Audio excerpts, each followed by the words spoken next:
1.0.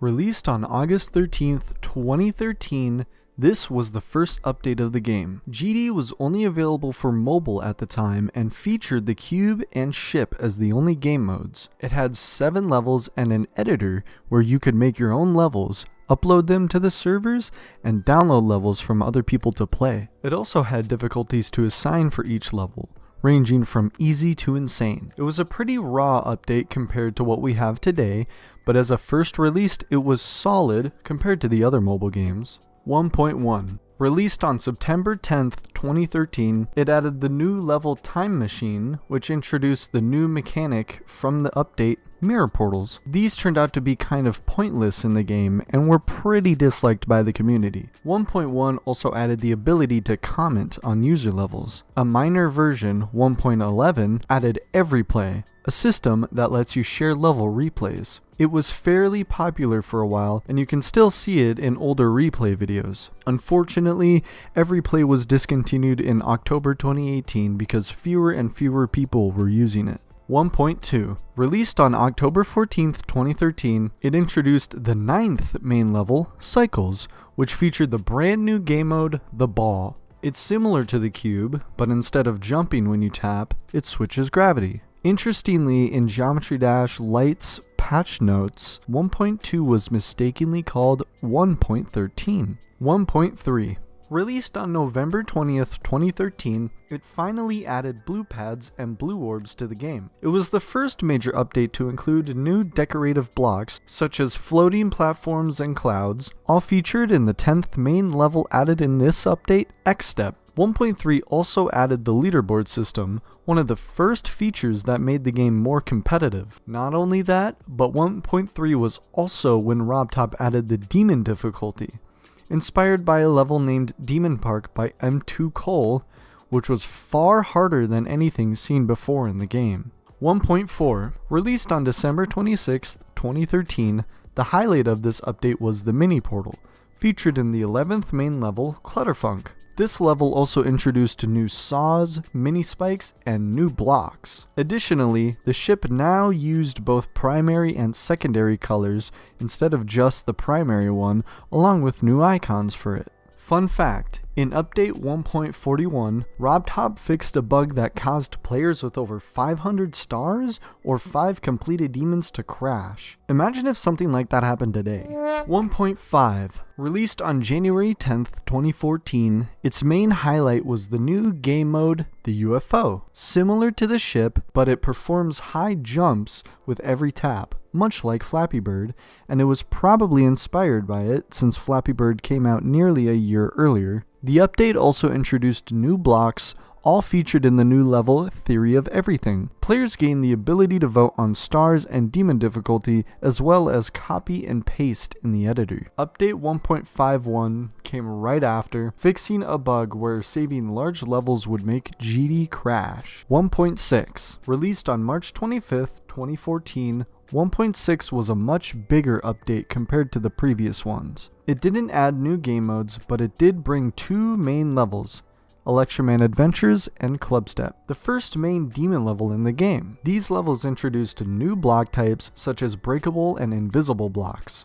To unlock Clubstep, you need to collect at least 10 of the brand new secret coins. Each main level had 3 of them, and you could also earn secret coins through the new map packs. Sets of 3 community levels where the 2 through 9 star difficulty packs reward you with 1 coin, and the demon difficulty packs reward you with 2. Finally, 1.6 introduced the auto difficulty, specifically for levels that play by themselves, since many of those had started appearing and calling them easy felt strange. 1.7. Released on May 21st, 2014, this update introduced speed changes with the new main level Electrodynamics. Interestingly, half speed wasn't used in a main level until the next update, but Electrodynamics featured both 2 times and 3 times speed. 1.7 also added the first color channel in the editor, along with editor tabs, 4 different backgrounds and grounds, new blocks, the rainbow trail, new map packs,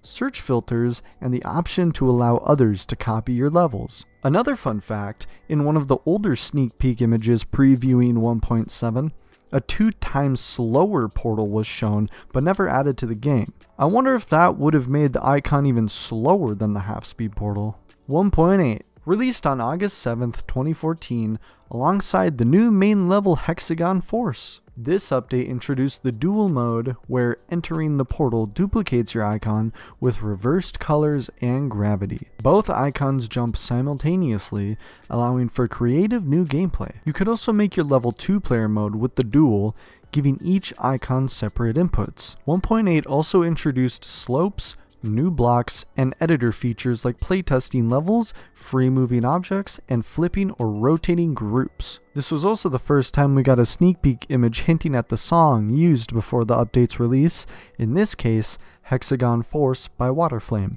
1.9. Released on November 9th, 2014, this was another major update. It added 2 new main levels, Blast Processing and the new Demon level Theory of Everything 2, unlocked after collecting 20 secret coins. Both introduced the new game mode initially called Dart by RobTop, but it was popularized and changed later to Wave. The wave was similar to the ship, going up and down when you tap or not, but it always moved diagonally, making it easier to control precisely. It was also the only game mode that could die from touching solid blocks from any direction at all, including slopes. 1.9 also introduced new regular and 3D blocks, 4 custom color channels, an account system to sync progress between devices, and, most importantly, custom songs from Newgrounds, removing the limitation of using only in-game music. This update also rebalanced many main levels, downgrading their difficulties to better match newer ones. In December 2014, a month later, Geometry Dash was finally released on Steam, letting players enjoy it on PC without emulators. This significantly raised gameplay quality since people could play on higher refresh rate devices. 1.9 is often called the golden age of GD, and it makes sense. The 4 color channels and custom songs opened huge creative possibilities. It struck a perfect balance between visual quality and accessibility for creators to get their levels rated easily. Some private servers even lock GD to version 1.9 because of how beloved it is. It also lasted the longest until that point, almost a year before the next update. Minor patches followed to fix bugs. 1.91, 1.911, 1.921, 1.93, notably adding the smooth fix option to help reduce lag. 2.0, released on August 26, 2015, 2.0 was by far the biggest update at the time. It added a new game mode, the Robot, which worked like the cube but allowed you to control jump height. It also introduced vertical teleportation portals, animated monsters, new blocks, and several new triggers: Alpha, Pulse, Spawn, Toggle, and the most important one, the Move trigger. These were showcased in the new main levels Geometrical Dominator and the Demon level Deadlocked, unlocked with 30 secret coins. Creators now had 999 color groups, text objects, custom Z layers for depth, custom objects, a user coin system, player profiles with friends and messaging, friend leaderboards, and the vault. Waiting all this time was really worth it. The update was full of new stuff, and to be honest, the Move trigger was one of the most revolutionary additions to the game, but in the beginning of 2.0, it was not used very well. A lot of levels had gameplay that was not sight readable at all, but with the time, the amount of stuff it allowed players to do was massive, from custom backgrounds to boss fights to entire animations. 2.0 is definitely the most revolutionary update in the game, only because of the Move trigger and obviously as much color channels as you want to use to make the best levels. 2.1. After a year and a half, on January 16th, 2017, Update 2.1 was released. It added the new main level Finger Dash and the new game mode Spider, similar to the ball but teleporting instantly to the opposite surface when tapped. It also brought many new gameplay objects, triggers, quests, daily levels, 2 new vaults, the epic rating for top tier levels, the Hall of Fame, low detail mode, death effects, gauntlets, sub ratings for demon levels, and the diamond and mana orb systems, players could now spend orbs in 2 shops. 2.1 focused more on quality of life and cosmetics than gameplay, but it made the game feel far more polished and added a lot of things to grind for. The minor update 2.11 added even more stuff. The community shop for player-made icons, weekly demons, folders, leaderboards on each level based on the percentage, favoriting levels, 3 new gauntlets, and badges for moderators. All of these were quality of life improvements, but players had no idea how long they'd be waiting for the next update. 2.2. After almost 7 years of waiting, on December 19th, 2023, finally 2.2 was released. RobTop changed the date of it multiple times due to more and more stuff being added, but the update came with so much stuff. The new game mode, Swingcopter, which also kind of worked like a ball, but it would float in the air and you can change its gravity while you're on it. It also added the most recent RobTop level, Dash. 2.2 also featured a lot of stuff in the game.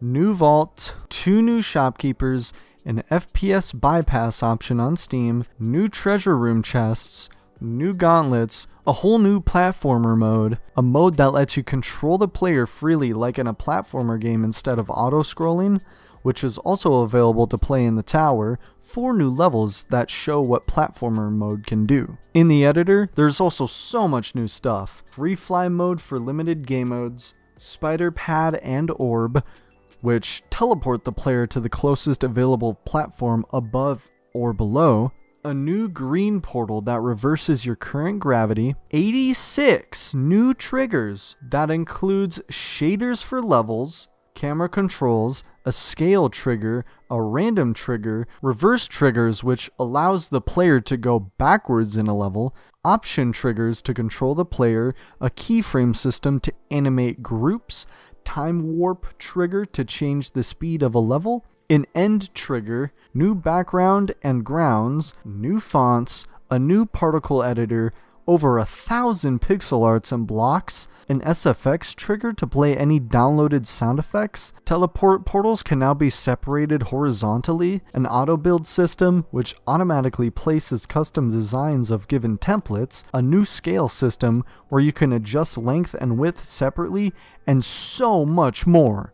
This was by far the biggest update the game has ever had, and it's arguable if the wait time was worth it or not. But because all of the new possibilities GD has now, it became basically a whole new game. The amount of crazy stuff the community managed to pull off is insane. From the most beautiful levels to literal game recreations, GD has never been as popular as it is right now, and became basically an animation studio as well. On 2.201, it added even more options to the platformer mode, a practice mode to it with an option to show the hitboxes of the level. On the next updates, from 2.202 to 2.207, it added more editor tools, fixes on platformer physics, new gauntlets, the NCS was added to the music library with more than 1,200 songs, an event level that periodically is changed in the game, and so much more stuff as well. For future updates, we know that RobTop plans to add more stuff in 2.21,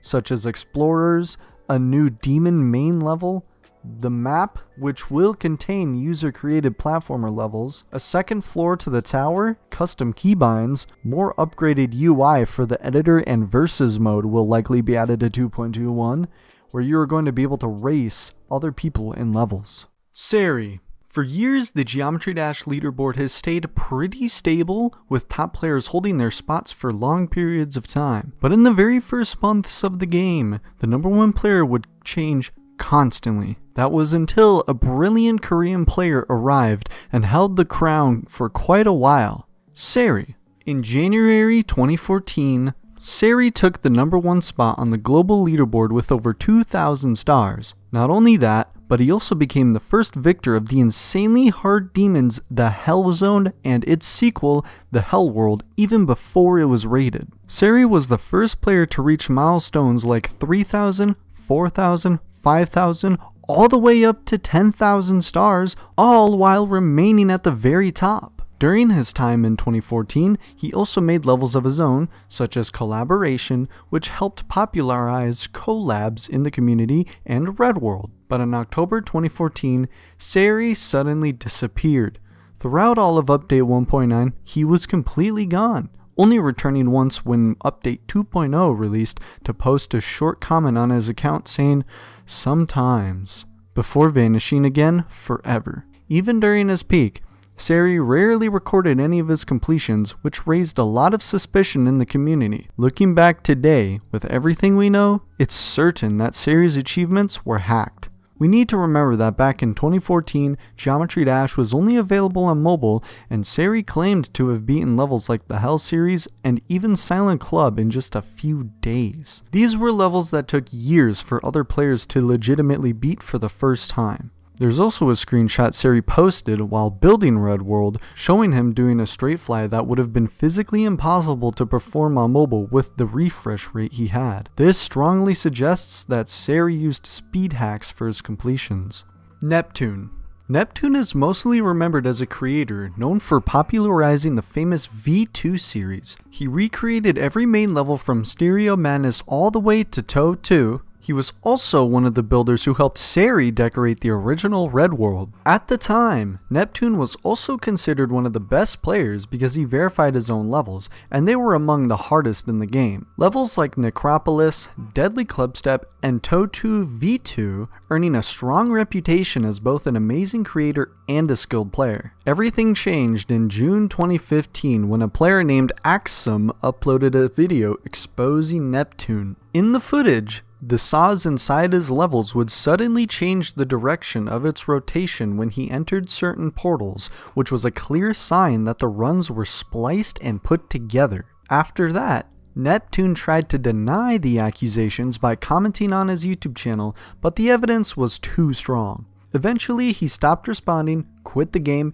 and disappeared completely from the community. Andromeda. Back in 2015, many players were competing to become the best of all time. Among them was a rising Scottish player named Andromeda. He wasn't just an amazing player, but also a talented creator. He was not only the creator of the hardest circles level at the time, Poltergeist, but was the verifier of one of the biggest mega collabs ever made back then, the Ultimate Phase. Andromeda quickly became known for demolishing the toughest challenges: Cataclysm, ICDX, Breakthrough, and Necropolis. But unfortunately, that success wouldn't last long. Not long after Update 2.0 was released, in August of 2015, Andromeda uploaded a video to his YouTube channel confessing that every single one of his major achievements had been hacked. It's still unclear how exactly he cheated, but it was most likely through speed hacks, since cheat detection was much less advanced back then, which made it easy for him to get away with it for a while.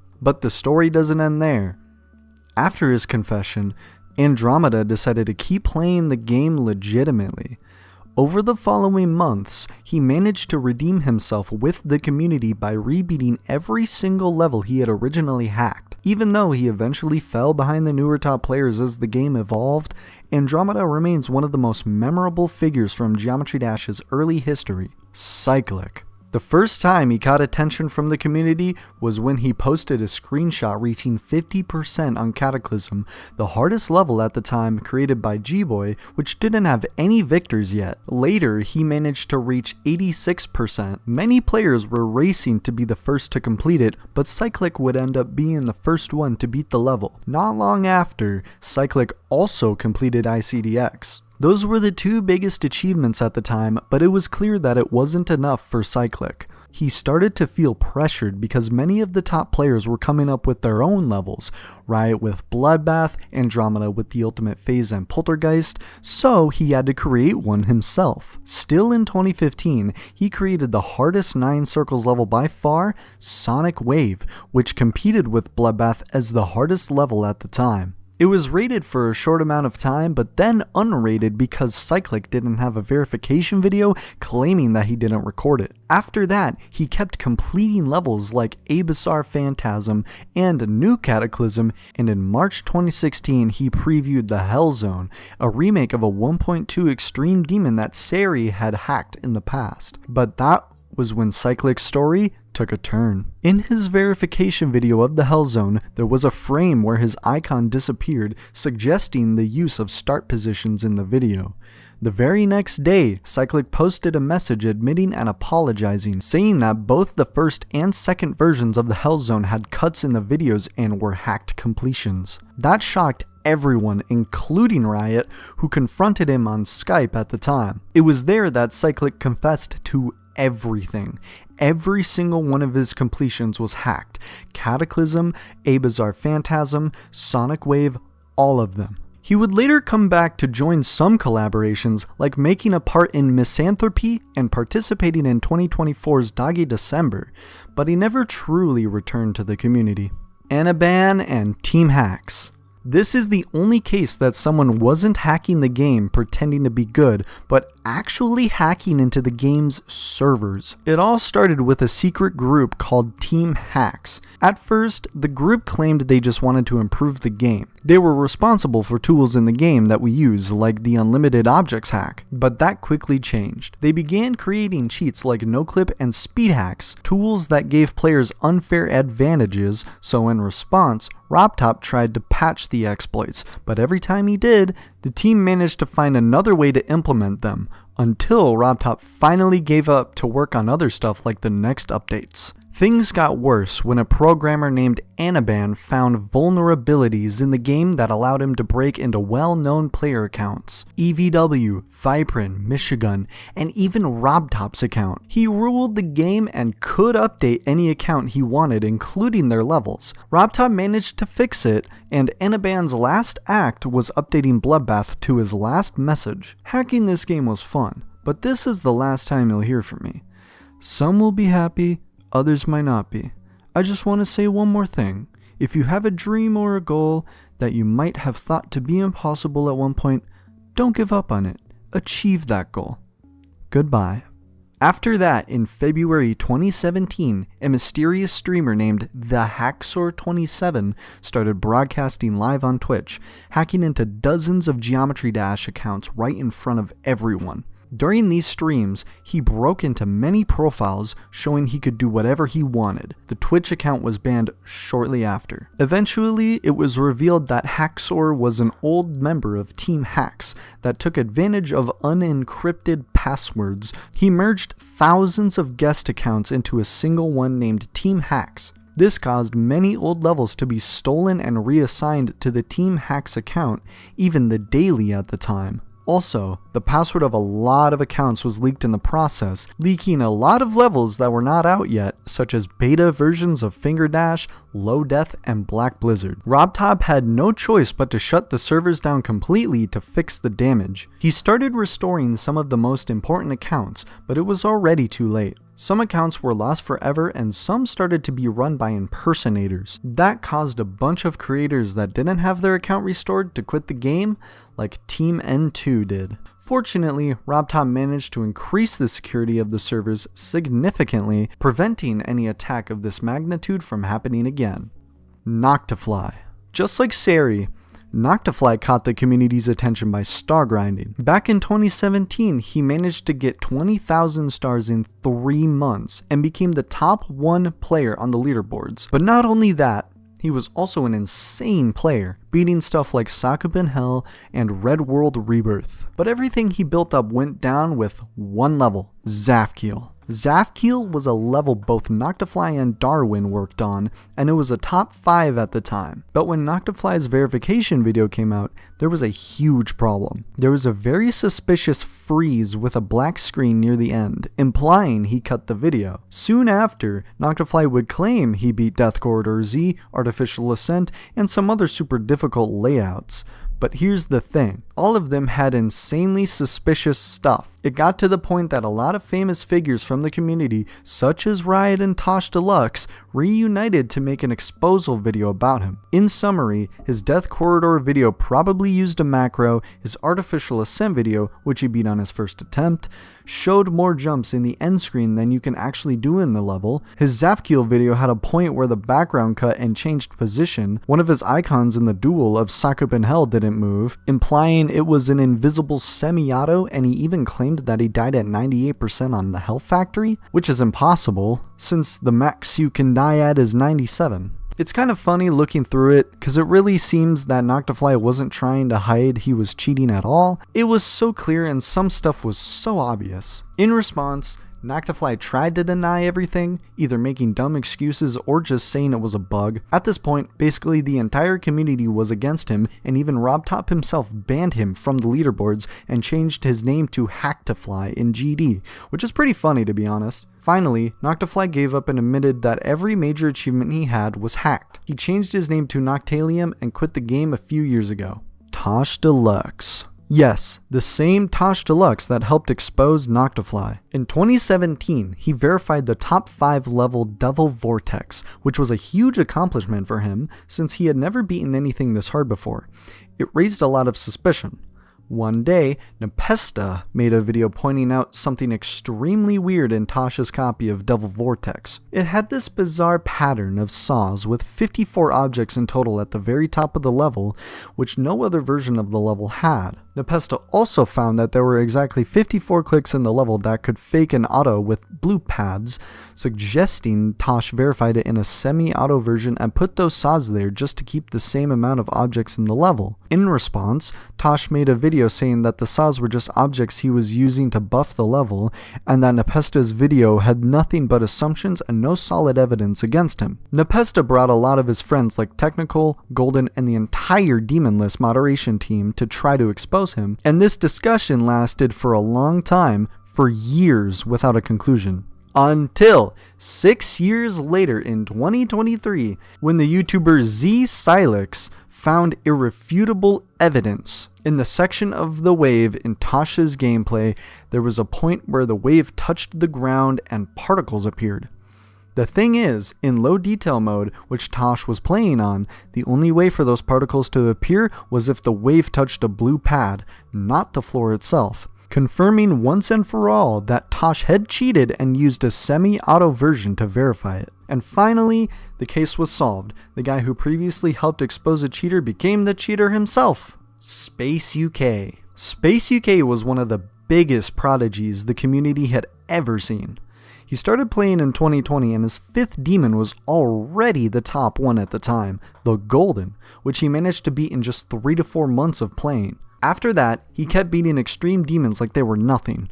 His biggest verification was, without a doubt, Slaughterhouse, the level that finally dethroned Tartarus from the top spot. Over time, Space UK ended up beating every single level on the demon list and even won the Geometry Dash awards in both 2021 and 2022 as the best player. But everything came crashing down in April of 2023. The top player, Paco, posted a video pointing out that in many of Space UK's completions, his click sounds were slightly earlier or later than the actual inputs. Even worse, you could hear a second click at the start of most completions, which strongly suggested he was activating a macro to play for him.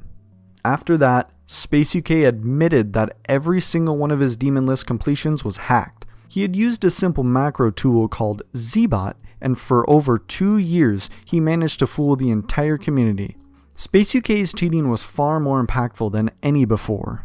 He stole the #1 title and countless achievements from other players, and since the community was already much larger, he also took in a lot of revenue from his videos and verifications, which, to his credit, he later returned much of. His exposure made the community and the Demon List far more alert about cheaters and greatly raised the standards for verifying completions. Exotic. Exotic is an insanely mysterious top Korean player from 1.9. He was mainly known as a star grinder who reached top 1 back in April of 2015.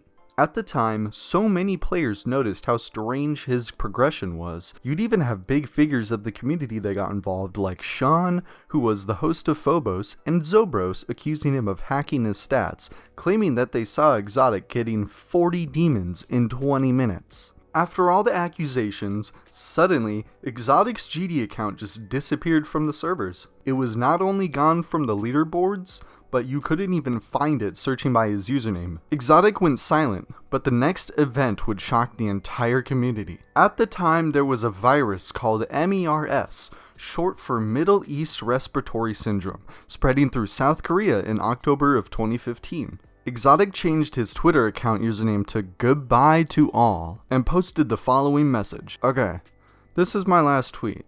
Goodbye guys. Sorry, but I have a virus in my body. My last day was incredible and it's about to end. This isn't a joke. Since then, Exotic just completely disappeared from the community. His Twitter account was also terminated, and nowadays there are a bunch of impersonators that show up that definitely aren't him. A lot of theories started to be made throughout the years, like that Exotic never had a virus and just faked his death to quit the community, or that he wasn't even Korean, since he never used Geometry Dash World, an old popular Korean forum from the past about GD, or even that the Twitter account never belonged to him and was also ran by an impersonator. Exotic's history is still a mystery, and we probably will never know what really happened to him. Nubus. Nubus is a former Russian player and creator. He started to play the game in 1.7 when he made his first level, GD Electro Auto. He would continue to create levels, and in early 1.9 he made one of the most popular demons of all time, Theory of Skrillex, which he uploaded a video on his channel verifying it. But it was all a lie. In February of 2015, a YouTuber named The Mute Troll would post one of the most famous exposing videos in GD history. It is insanely old, but was one of the first exposals ever made. He showed a bunch of Nubus clips showing and proving that he speed hacked and cheated his completions, such as Theory of Skrillex and him getting 56% on ICDX. This video was also the one that originated the meme at 100% speed, does this look possible to you? From Decode's Wave. After Nubus was exposed and confessed, he showed a lot of discontent with levels like Cataclysm and ICDX. Even though they were hack verified, they were still rated. So Nubus decided to create his own level to take Cataclysm and ICDX from the top spot. Sakupen Hell. Nubus said he would openly hack verify it since he had the right to do it because the same thing was done to the other two top levels. He said it was a challenge to Riot and Cyclic, and it was finally released in June of 2015, but it never got rated on Nubus's account. It's rumored a lot that a player called L Legend is Nubus's alter ego. He is also known for being an old hacker that claimed to beat Sakupen Hell a few days after it was released. When 2.0 came out, Nubus updated the level, nerfing the first wave but adding an insanely hard spam dual wave section in the end to replace the last straight fly. But shortly after, the level was deleted from the server from RobTop himself, since he deeply disliked the level's idea. Sakupen Hell would be verified by Trusta in August of 2016 in a version with the first wave nerfed and with the old straight fly. Nubus quit in 2017 after 2.1 came out. 3 years later, in 2020, Nubus changed his channel to Whoa and deleted all of his videos. He stated on VK, a Russian social media platform, that he will not be returning to the game. Aurorus. Aurorus, or Aro, is an American player from 2016. He claimed to beat levels like Cataclysm and Necropolis, and also claimed to beat Bloodbath, but that was probably hacked and no-clipped. He also used to participate in collaborations like Universal Remote with Rustam. Aurorus would be infamously known for cheating and confessing multiple times. The first time he confessed hacking all of his levels was in April of 2016, where he said on stream that he hacked all of his completions and told RobTop to delete all of his levels, but later he ended up returning to the game. He was also known for being an extremely toxic person in the community and used a lot of prejudice to try to offend others, and would often say extremely offensive things to a lot of figures in the community, such as CrazyMan50. He had a series on his channel where he debunked and exposed hackers from the community, but he was also often wrong, like when he tried to defend Cyclic or expose SunX, which he would also throw hate on, just because he thought he was a hacker. Aurorus would become even more infamous after claiming he verified Athanatos, the current top 1 at the time, but the video he presented was just one of the worst hacking attempts that the community has ever seen. The video was obviously no-clipped and faked, but for some reason RobTop still rated it and kept it rated even after he was exposed again. He also has footage of him supposedly verifying Sonic Wave Infinity, which was also obviously faked. Aurorus' career was based on hate, prejudice, lying, and cheating. He quit the game for good in 2017, but in an AMA done in 2018, he claimed he was a better person, but he still didn't admit he hacked Athanatos. Xen. Xen, also known as Nero, is another player and very talented creator. He would start playing Geometry Dash around 2016, where he would beat simple and easy demons such as Decode, Sirius, and 9 Circles. But that would not last long, because in 2017, Xen claimed that he beat Bloodbath and even posted the completion of it, but unfortunately, the completion was cheated. Later on, Xen would complete it without using hacks. Over time, he began progressing legitimately on Extreme Demons. He achieved 81% on the Hell Factory, 78% on Plasma Pulse 3, 66% on Cataclysm, and many others. Then, on February 7th, 2017, he completed his first Extreme Demon, A Bizarre Phantasm. Sometime later, Xen would also claim to beat levels like Breakout, Conical Depression, and Killbot. He would also start building his biggest project in 2018, Abyss of Darkness. He was the host of the Mega Collab, and it was finished 10 months later, where Xen also claimed to verify it. In December of that same year, he was involved in another drama when he allegedly verified Fusion Z with the reason that it was simply taking too much time to be beaten. The final drama that would be Xen's last straw was getting involved when he tried to verify innards. But he did not have permission from Cincy, the verifier of it at the time. Xen would later apologize and drop the level. Unfortunately for Xen, that was the moment he started to be targeted with a lot of videos exposing him at the time, showing that most of his completions after ABP were cheated. His new phase would start around 2021. Xen stopped cheating completely and he became a showcaser too. Besides beating more insane and extreme demons legitimately, he also built a part in the official Fireworks sequel, Waterfall, hosted by Venom. Xen's biggest redemption would be in April of 2025 when he beat Slaughterhouse, an insane achievement from him that was confirmed by moderators from the demon list as legit. Nowadays, he is one of the most famous showcasers in the community with more than 500,000 subscribers on his channel. End Level. End Level is another famous creator and player that was pretty controversial. He would start his career already in 2016. His first rated levels were kind of famous at the time, like Ride, Stressed Out, and making a part in F, and he was already known for being a good player back then. His main history as a top player would start when he claimed that he was the first victor of Allegiance, which he also had a super buffed version he was verifying. Later in 2018, in a new YouTube channel, he would beat other extreme demons like Quantum Processing. End Level would get involved in a drama about bloodlust when it was verified by Nobbleboy, saying that it was overrated and that Plasma Pulse finale was harder, which the majority of the community was against. In June of that same year, the videos on his YouTube channel would be once again deleted, mainly because End Level wanted to quit GD. But everything changed in July. A month later, the famous YouTuber Tosh Deluxe would post a video exposing End Level. In the video, he claimed that End Level would always delete his social media when people suspect that he was a hacker, and when Tosh tried to contact him, he even terminated his Discord account. Tosh would show Discord messages with Krazen, who used to be close friends with End Level, revealing that he created a pastebin with male Veronica, another hacker at the time, telling the reader how to speed hack without getting caught, and other screenshots of End Level confessing that he was a hacker. Although the exposal was true, a lot of members of the community, such as C1997, found out that Tosh manipulated some screenshots from 2016 to try to make the exposal look worse than it actually was. End Level would contact Tosh after the video and apologize for everything that he did, saying that he would never return again. But it didn't take that much long for him to come back. In January 2019, he returned to the community and tried to be a legit player for once. He got 86% on Mystic and beat Allegiance legitimately, but End Level would focus way more on his creator career than as a player. He would build levels and make parts of big collabs such as Cognition, Slaughterhouse, Deimos, Tartarus, Super Hate Me World, and Acheron. He would get involved in another drama in early 2020 about accusing Dolphy of hacking Tartarus. He streamed showing a bunch of supposed evidence that he hacked it, but in the end, it turned out all to be fake and it was later debunked. Because of that and the hacking scandal, End Level became a very controversial figure since a good part of the community disliked him. Nowadays, he just participates in some collabs now and then, but he doesn't have nearly as much presence in the game as he used to.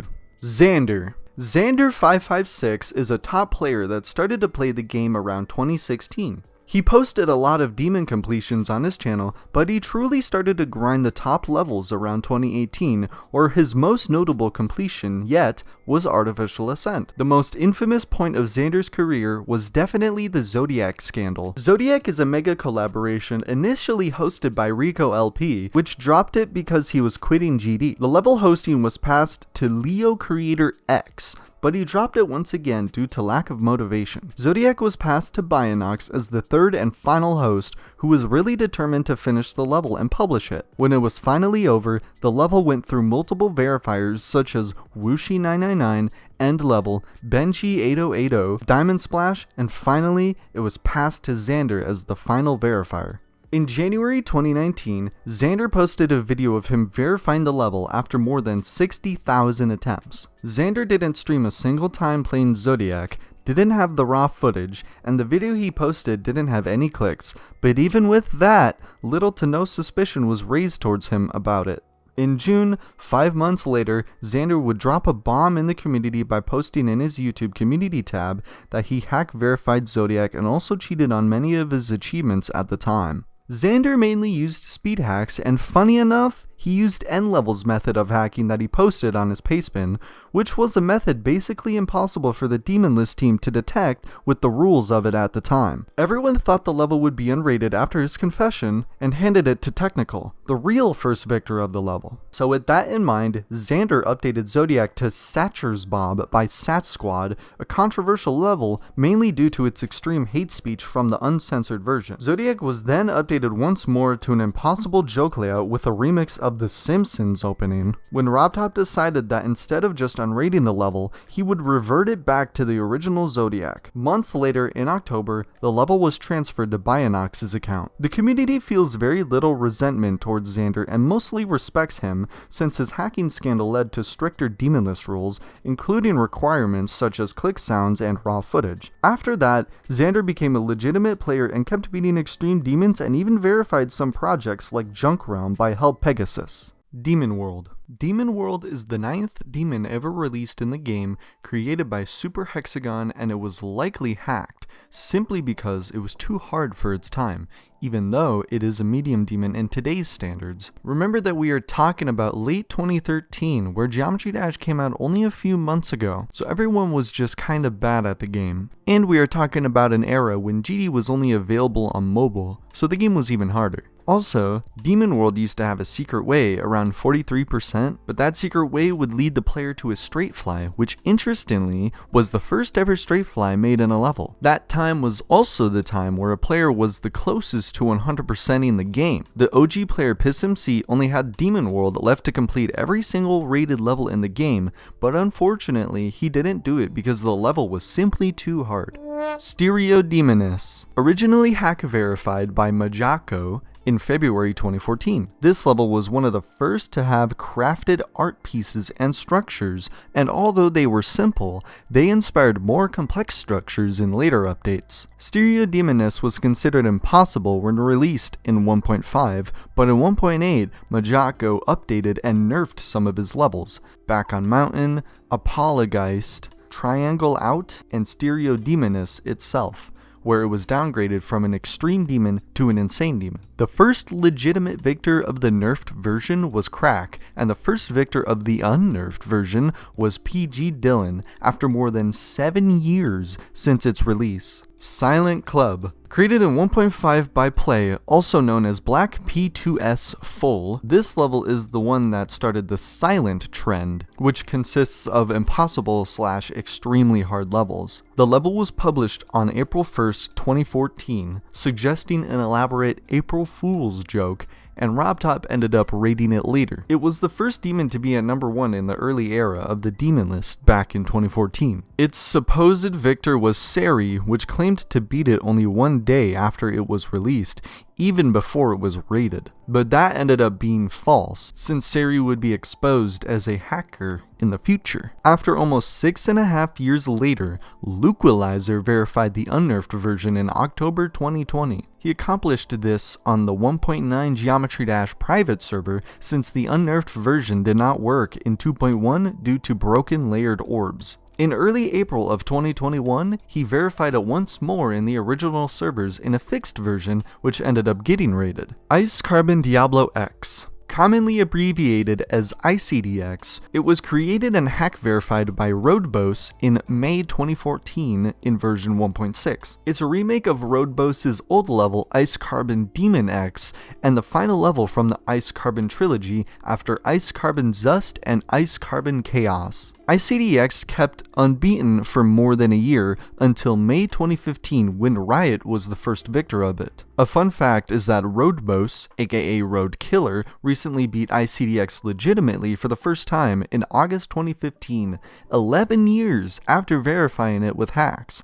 Definitely the longest verification in GD history. Cataclysm. Created by G-Boy in December 2014, Cataclysm was the first level to popularize the black and red style for Hell Demons. G-Boy allegedly invested around 80,000 attempts to verify the level, but was unable to beat it, resorting to hacking to verify it. This is when the race to beat Cataclysm started. Many players claim to beat it with video footage like Zorro-Z, Zet, Lyra Bandicoot, and Cyclic. However, they later confessed to hacking it after many suspicions. Cataclysm's first official victor was the OG player Gyron in May 2015. A year after its initial release in Update 2.0, G-Boy updated Cataclysm with buffs, a coin update, and new decorated sections in the level. Riot legitimately verified the update in January 2016. Future Demoness. Another level created by Majako, published in July 2015 in 1.9,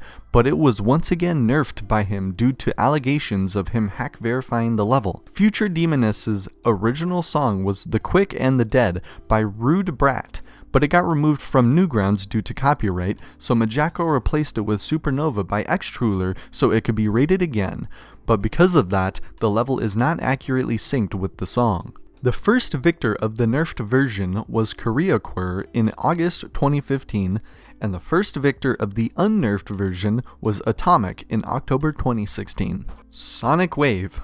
Created in 1.9 by Cyclic in June 2015, Cyclic had the goal to create the hardest thing the game has ever seen, because he already planned to quit the game before. He made what is known as Old Sonic Wave, a light blue 9 circles, which was by far the hardest level at the time. The level ended up not rated because Cyclic claimed to not have the footage for the verification, just cutted runs. So because of that, a month later, Cyclic deleted that level and reworked Sonic Wave. He made it dark blue instead and buffed it even more. This time, he had a verification video, so the level was rated for about 2 weeks.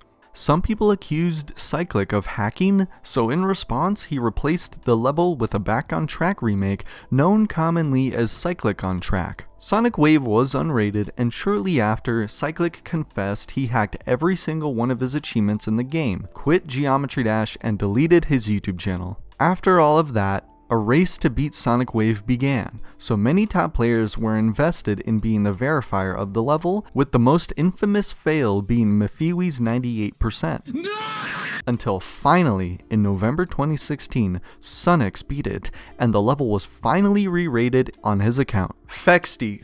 After Cyclic's Dark Blue Sonic Wave was unrated, Fexty became the top 1 demon, created and hack verified in July 2015 by Ozpectro. It became top 1 in August 2015 and was unrated in September 2015 after Ozpectro confessed that he hacked the level. Ozpectro would upload a nerfed version of the level that was around Insane Demon difficulty, but RobTop never re-rated it. In October 2016, almost a year later, Skyjax verified the unnerfed version, which was only rated a year and a half later in February 2018 when the level started to gain more popularity. Phobos. Phobos began as a mega collaboration hosted by GMT Sean. He posted it in a Geometry Dash Facebook group back in April 2015. It was built between 1.9 and 2.0, and when it was finally done, they struggled a lot to find someone to verify it. Even the unbuilders tried to beat it, and in November 2015, Tigrisec claimed that he verified it. The level was published and featured almost immediately. Many suspicions came towards him,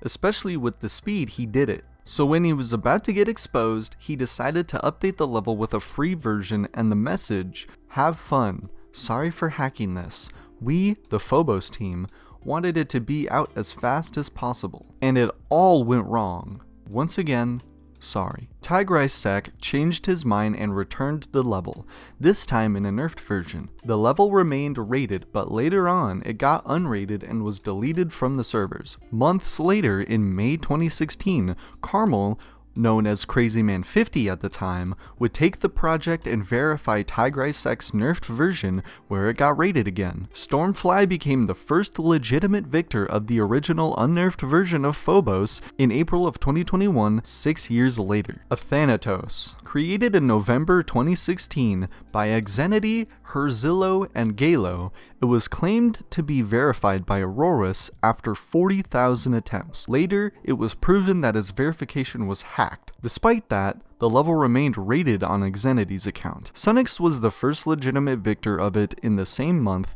and later, the level was update verified by Xavier in November 2021, after exactly 5 years. The Janus Miracle. Created in Update 1.7 by Megadeer, it became top 1 for a very short time when it was suddenly updated in July 2017. The level was made so much harder and inconsistent, and it was definitely hacked by its creator. Days later, the level was reverted back to its original version. For a long time, the Janus Miracle was considered the easiest extreme demon until it was re-rated to an insane demon. Utopian Delusions. Before talking about Utopian Delusions, we need to talk about the original name of the level, The Last Phantasm. It was a mega collab inspired by a bizarre phantasm by Team N2, built during 2.0 and publicly finished in 2.1. Interestingly, instead of being uploaded as a new level, it replaced a rated medium demon called Utopian Delusions, a 2.0/2.1 core style level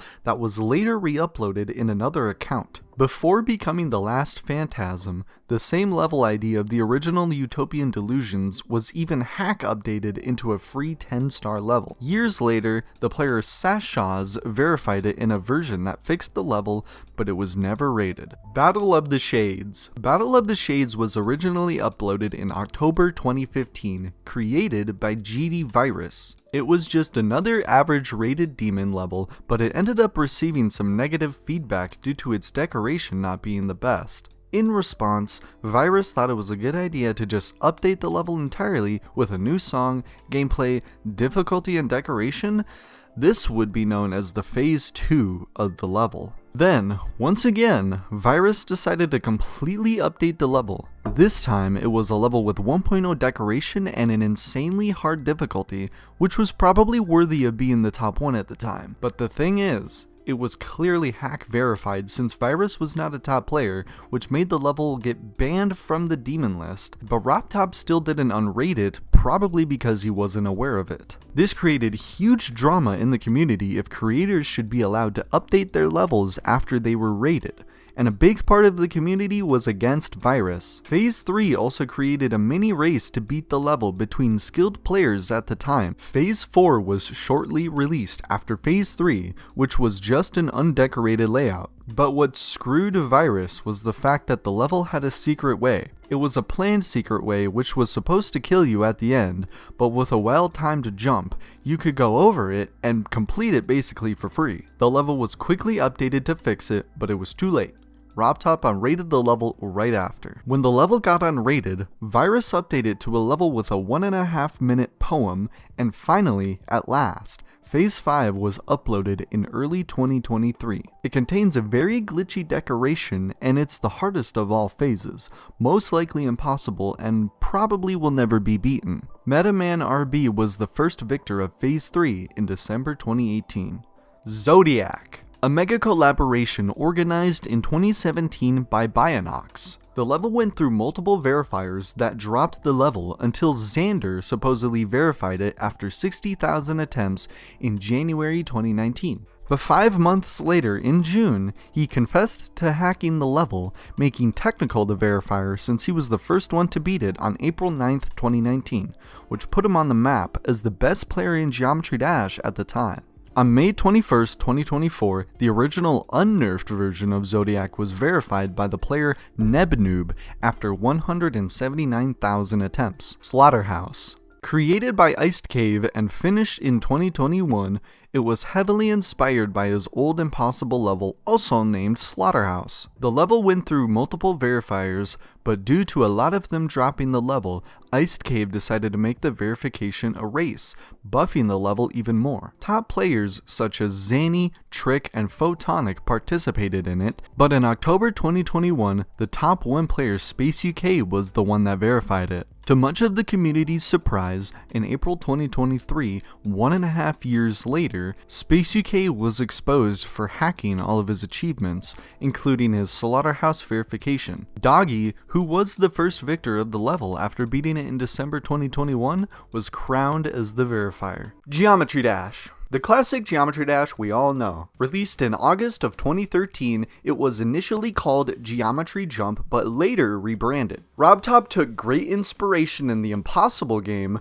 a 2D horizontal runner-style game. It was only released for mobile in that year, with a light version also available for mobile with less features, but in late 2014, it would be launched on Steam as well for PC. The reason it was so ahead of the Impossible game was not only its more vibrant style and more variety with the game modes, but also the level editor in the game. That allowed players to build unique levels by themselves, which was essentially what made GD big, making it limitless. It allowed players to make challenges, art projects, and even recreations of other video games. Each level has a well-timed accompanying song, and the music often synchronizes with the level's gameplay and design elements. Geometry Dash also has a practice mode option that allows checkpoints to be placed that the player can restart from, though this mode doesn't reward completion. In 2.2, RobTop would also add a new platform mode to GD. It was not the classic horizontal runner style game, but one where you could freely control your icon's direction, adding a whole new set of possibilities for creating levels. Since its release, the game has seen numerous updates that have added new gameplay and design elements,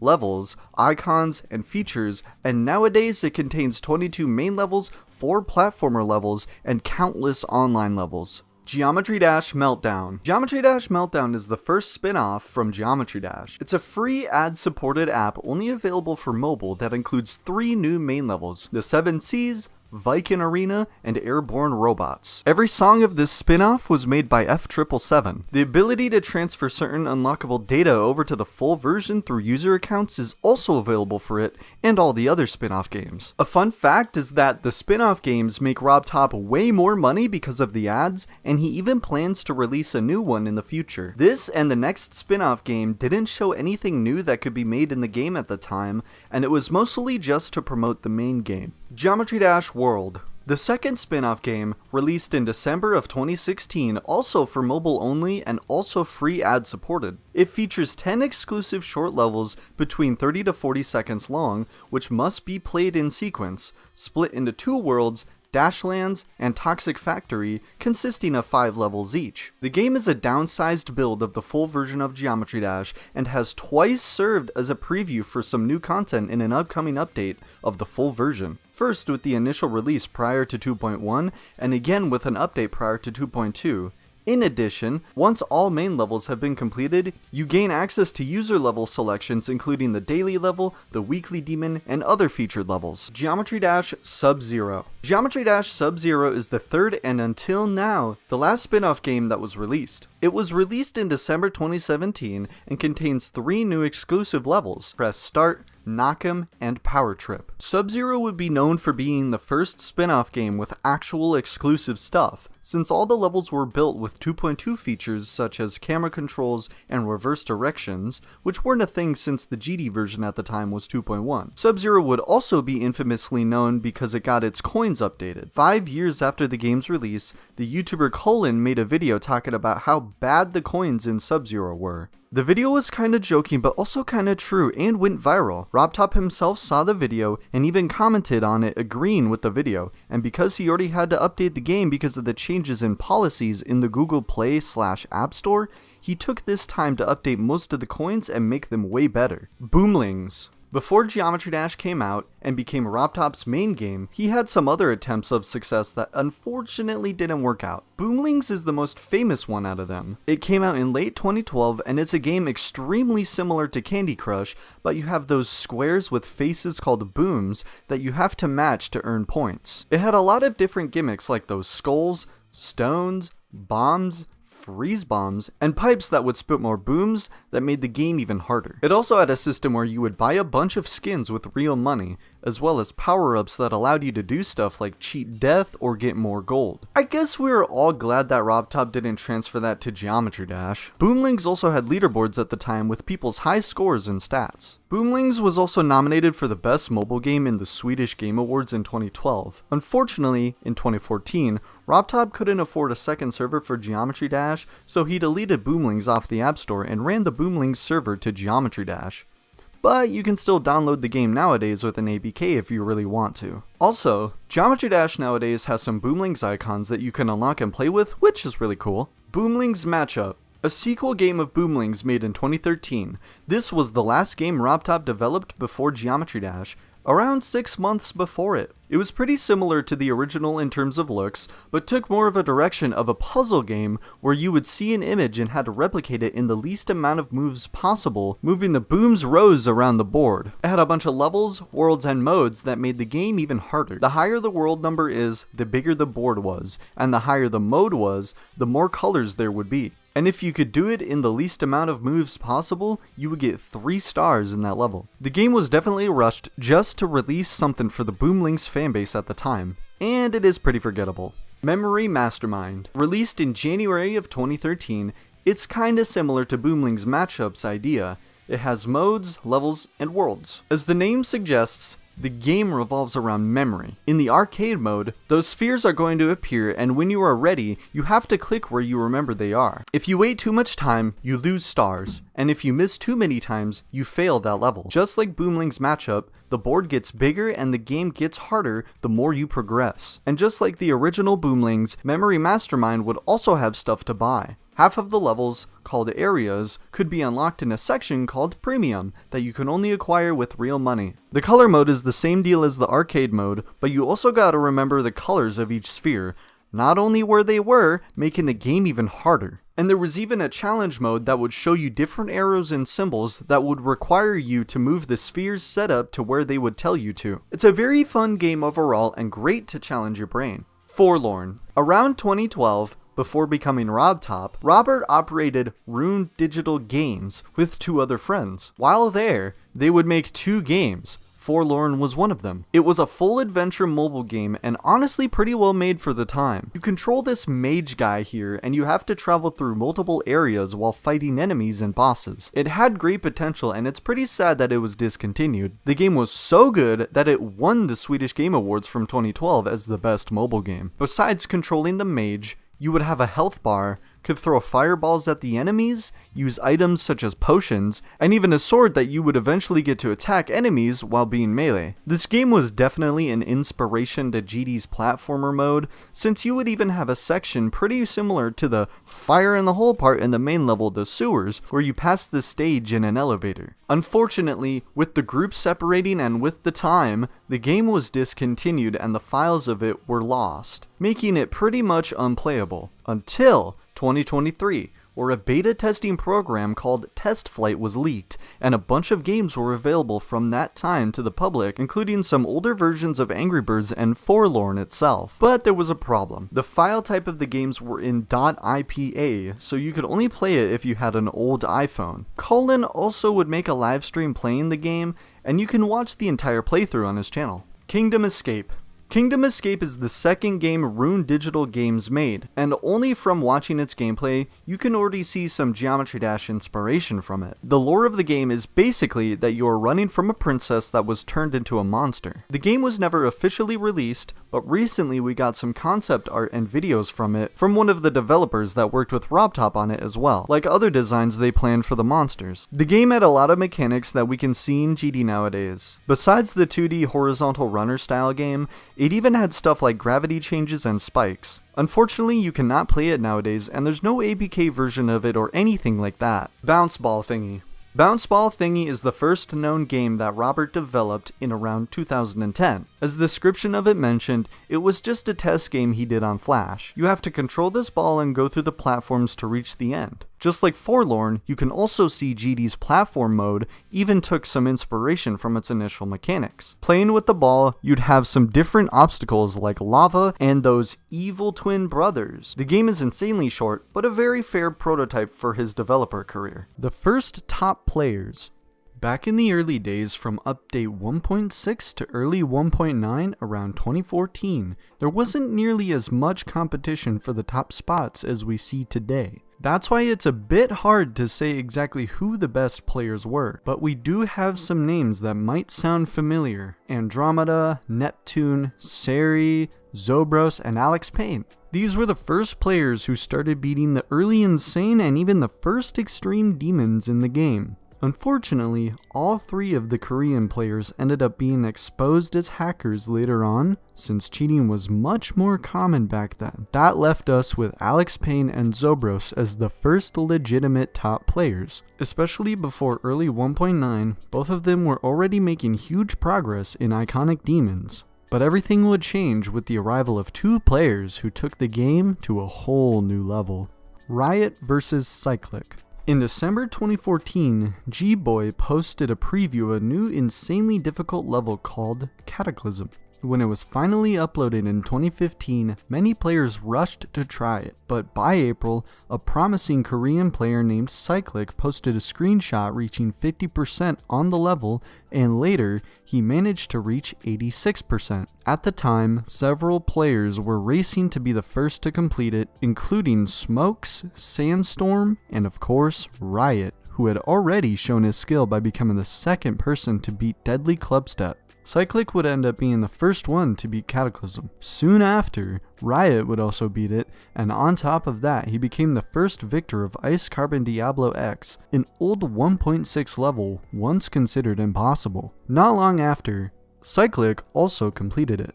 By this point, both players had beaten nearly every major challenge in the game. Then in June 2015, Riot posted a preview of a massive new mega collab called Bloodbath. It was designed as a much harder sequel to Cataclysm. Feeling the pressure, Cyclic also began creating a level of his own, the hardest 9 circles level by far, Sonic Wave. But here's the problem.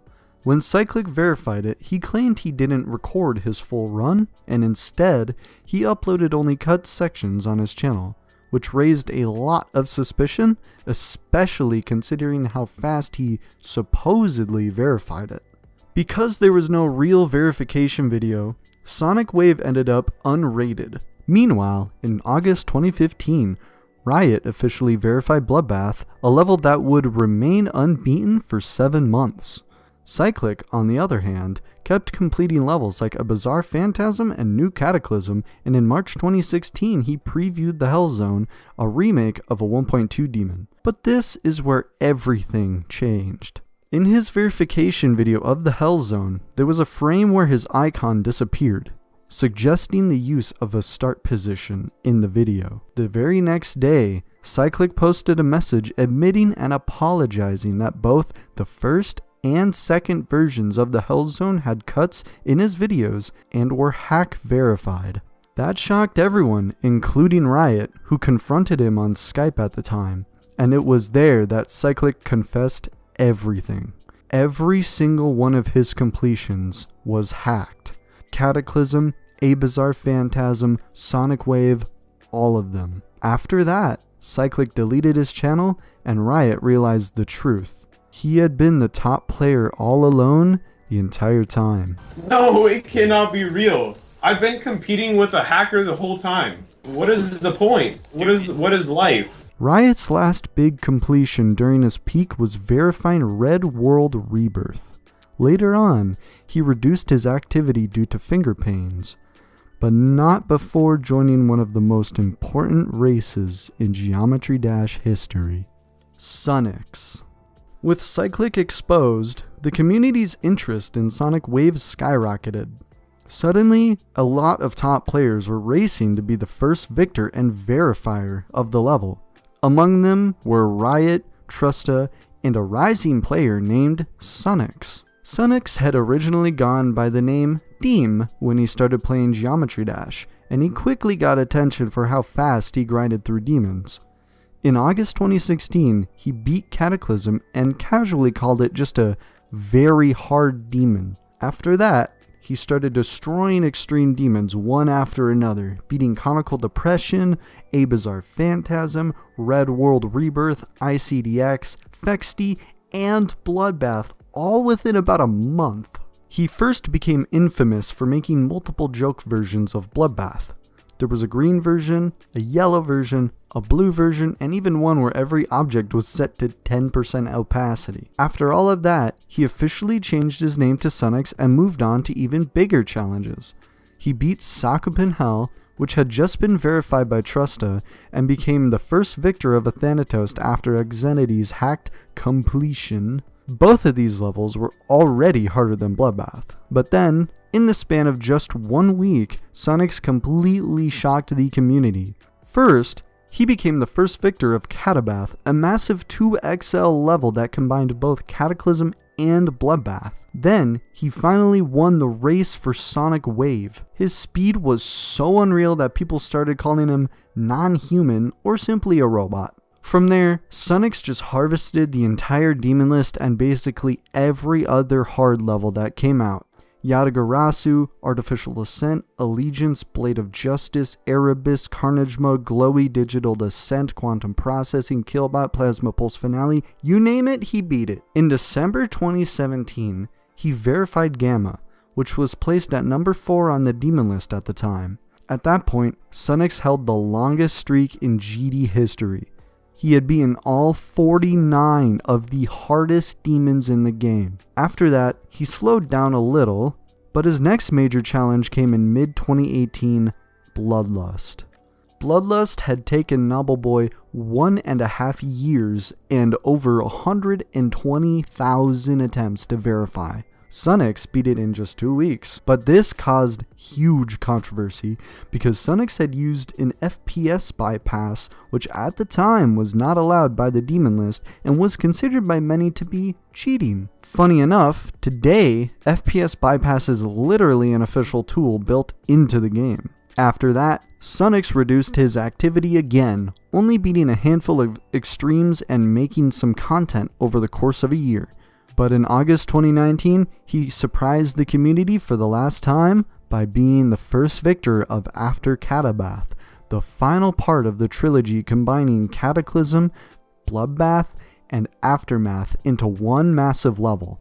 Nowadays, SunX has quit Geometry Dash entirely, saying he lost interest years ago, but during his peak, his speed, consistency, and dominance made him one of the most legendary players the game has ever seen. Nswish. Nswish started his career very quickly, already beating extreme demons in early 2017. He became known for using very few attempts to complete them.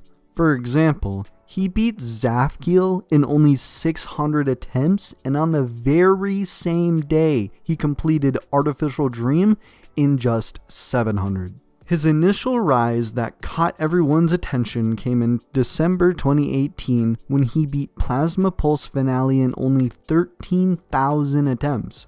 After that, he crushed Bloodlust, Gamma, Sonic Wave, Yatagarasu, and Erebus.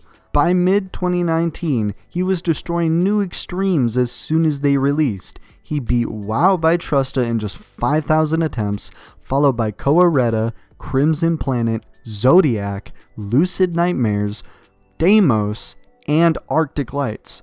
By this point, he was very close to SunX's level because he had beaten all 25 hardest demons in the game. By the end of 2019, Nswish verified Cognition in only a week, and then beat Kinos just 9 days after its release, taking him only 10,000 attempts compared to Nepesta's 135,000. The following year, he set his sights on the next number 1, Tartarus. Then in April, Nswish verified what would become his most iconic achievement, the Golden, which took him around 50,000 attempts and gave us one of the most memorable reactions in GD history. I verified the Golden, let's go. Finally. In September of that same year, Nswish accomplished something nobody else had done before. He completed the entire main list, all 75 hardest levels in the game. Not even SunX had done that. It wasn't a surprise for anyone that he won the GD Awards from 2020 as the best player. Shortly after, he disappeared without much explanation. He never revealed many details about his personal life or why he suddenly vanished. He eventually returned in December 2021, streaming attempts on levels like Firework and even reaching 51% on Sokoban Circles. He also beat new record in Hard Machine. It was obvious to everyone that the number one player was back and ready to reclaim his spot. But then, Nswish disappeared again. This time, once and for all. Years later, in September 2023, a player named rsliced uploaded a video accusing Nswish of hacking. He claimed that Nswish used a method very similar to, spoiler alert, the one Space UK would later be accused of. The evidence was based on click inconsistency in his completions. The video sparked massive drama, and in response, Nswish deleted all of his socials except his GD account. Later, it was discovered that the evidence in rslice's video was manipulated. He had misaligned the audio tracks himself, which created the illusion of cheating. He then privated the video. Not long after, a strange post appeared on Nswish's account saying, "cheated." It was quickly deleted, and another message followed claiming that his account had been hacked after his password was leaked, insisting that he had never cheated any of his completions. The last message we ever got from Nswish was, "Hi guys, I did not cheat in the game or cheat on my wife, lol. I'm doing fine by the way. Deleting everything was a personal choice that I stand by." Space UK. He started playing Geometry Dash pretty recently, around 2020. From the very beginning, his progress was absolutely insane.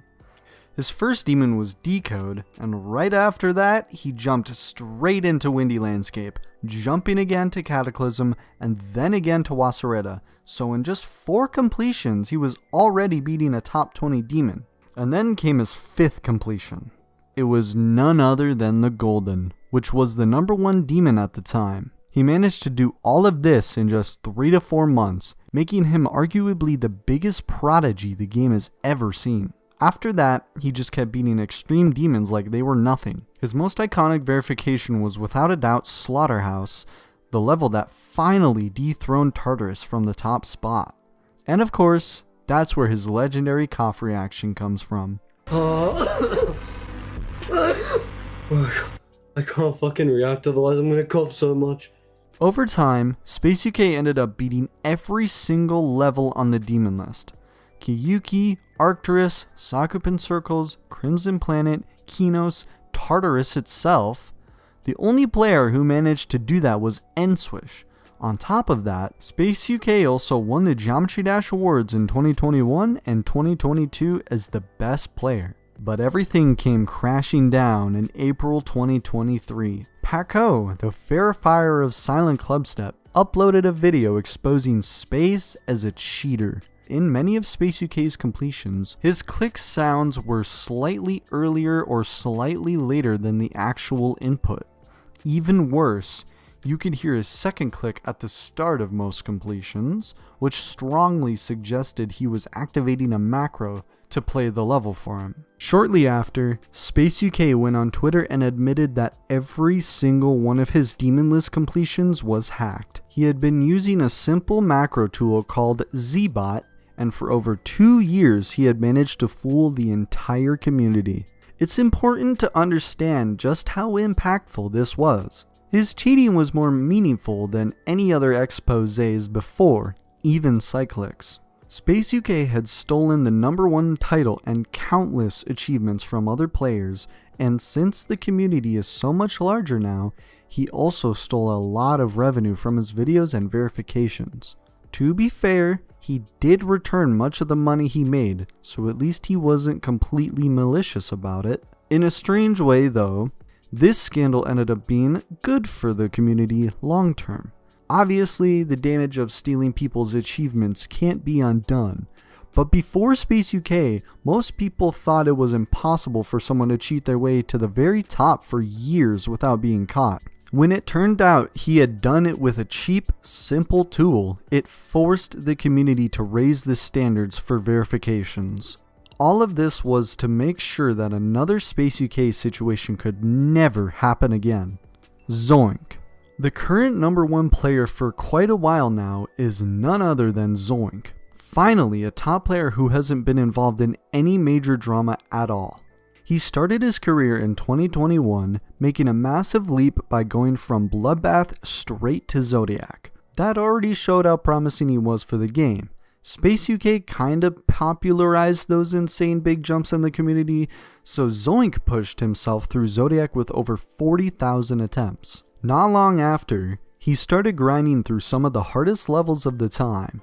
He beat Deimos, Cold Sweat, Bloodlust, Tartarus, the Golden, Sonic Wave Infinity, and eventually Slaughterhouse, becoming the first legitimate victor after Doggy. But being good wasn't enough for Zoink. He wanted to be the very best. To truly earn that title, Zoink knew he had to do more than just beat the hardest levels. He had to verify the hardest himself. In early 2022, Wolves dropped the verification of a level called Acheron after failing at 96%, leaving the challenge open to anyone who could finish it. This was Zoink's chance to prove himself, but he wasn't alone. He was competing against other top players like 1Alpha Helix, Doggy, and even Space UK. Zoink wasn't just competing against a hacker, but he also was playing Acheron in a buffed version, which not only would make it harder than Slaughterhouse, but much harder. In August, Zoink finally did it. He verified Acheron as the new #1 demon, and in early 2023 he achieved the impossible. He surpassed Space UK in points on the demon list, officially becoming the #1 player in the world. For the second time in Geometry Dash history, a top player was so good he even won a rivalry against a hacker, proving just how skilled he really was. Since then, Zoink has continued to dominate. He currently holds the record for the most #1 demon verifications with 4 in total: Acheron, Avernus, Tidal Wave, and now Thinking Space 2. He has held the title of verifier of the hardest level in the game since 2022, more than 3 years straight, and today he has a lead of over 1,300 points above second place. Blast CFB.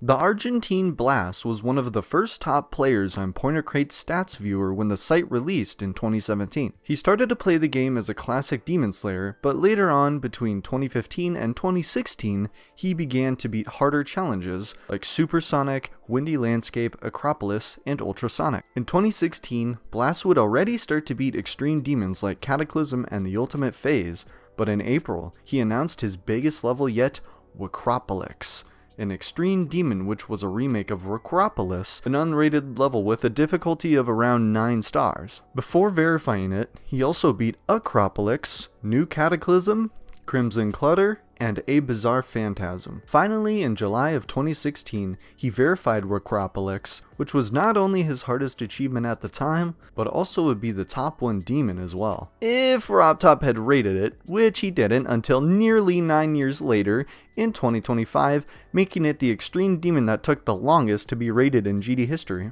Blast would also be one of the first victors of Bloodbath, as well as Betrayal of Fate, ICDX, Red World Rebirth, The Hell Factory, Conical Depression, Phobos, Athanatos, Sock in Hell, and Sonic Wave, with all of this still being in 2016. In 2017, Blast would keep playing and beat top levels like Artificial Ascent, Hatred, Infernal Abyss, and Yatagarasu, but everything unfortunately came down in that same year. Blast would stay inactive for a few months until May, when he posted a video called Inactivity, saying that he didn't feel like playing GD and was quitting playing Extreme Demons. After uploading this video, Blast drastically reduced his activity in the game and quit. He still shows some signals that he is still alive, like giving a heart to a comment from Mr. Spaghetti when Acropolis got rated. Whooshi. Wushi999 is a top player from 2017 and 2018 that was not only known for his insane skill at the time, but also how fast he beat hard demons. One of his first uploads was of him already being the first victor of Erebus, which was the top 1 at the time. He also beat Zafkiel, Deception Dive, Hatred, Digital Descent, and one of his most notable achievements, he was the first victor of Blade of Justice only 2 hours after it was uploaded. Wushi would become top 1 in the stats viewer in August of 2017. More levels like Yatagarasu, Gamma, and Sakuben Hell were all beaten before his greatest completion, Crimson Planet. After months of grinding, he finally verified it in May of 2018, which would have been top 1, only if RobTop had rated it earlier, but it got rated almost a year later in 2019, months after Zodiac took the top spot. A fun fact is that Crimson Planet became top 1 for a very short amount of time when Xander randomly decided to update the level after he was exposed. Wushi also verified Lucid Nightmares and its sequel, Concaved Memories, as well as Ikaros, and he also beat Plasma Pulse Finale and Sonic Wave. Unfortunately, in 2019,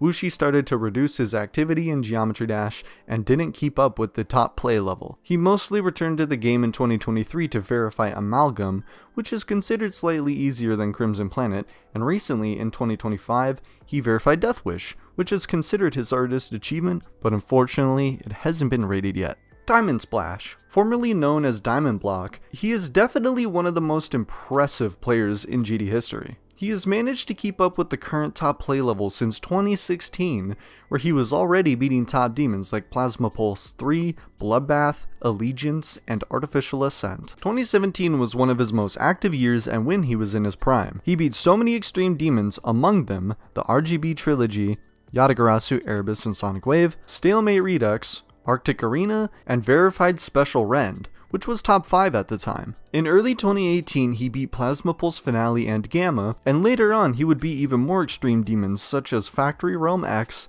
Blade of Justice, and Verify Epsilon. Diamond Splash would become number 1 in the stats viewer in that same year, in March, but only because SunX got banned from Pointer Crate for using FPS bypass, which lasted until June, but he would regain his number 1 spot in October by beating Paroxysm, when he surpassed SunX himself officially. Still in 2018, Diamond Splash also got involved and posted one of the main videos about exposing Tosh Deluxe's hacking scandal on Devil Vortex. This point is when Diamond Splash started to become a bit inactive in the community, but he never truly quit since in 2019 he was still beating levels like Photovoltaic 2 and in 2020, Zodiac. Diamond Splash would return to play the game regularly in 2022, and he proved that even after all these years, he was still an insane player. Since then, he beat levels like Calculator Core, The Golden, Edge of Destiny, Verdant Landscape, Saul Goodman, Sari Never Clear, Damascus, Firework, and in late 2023,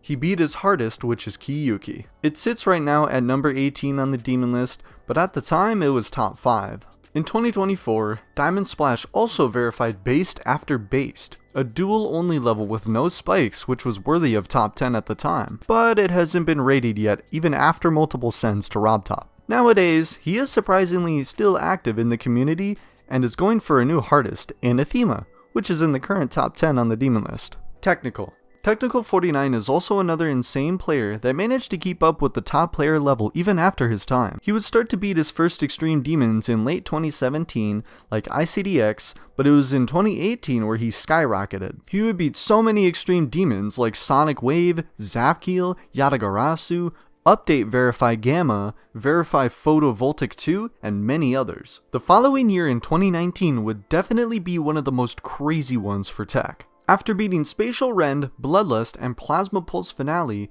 in April 2019, he would supposedly be the first victor of the recent top 1, the Mega Collaboration hosted by Bionox, Zodiac, which was verified by Xander. But unfortunately, 5 months after its verification, Xander admitted that he hacked it. That shocked the entire community, including Technical, which would by default be considered the verifier of Zodiac, although he does not consider it his verification. Unfortunately, 2019 would be the year that Tech would be involved in another drama.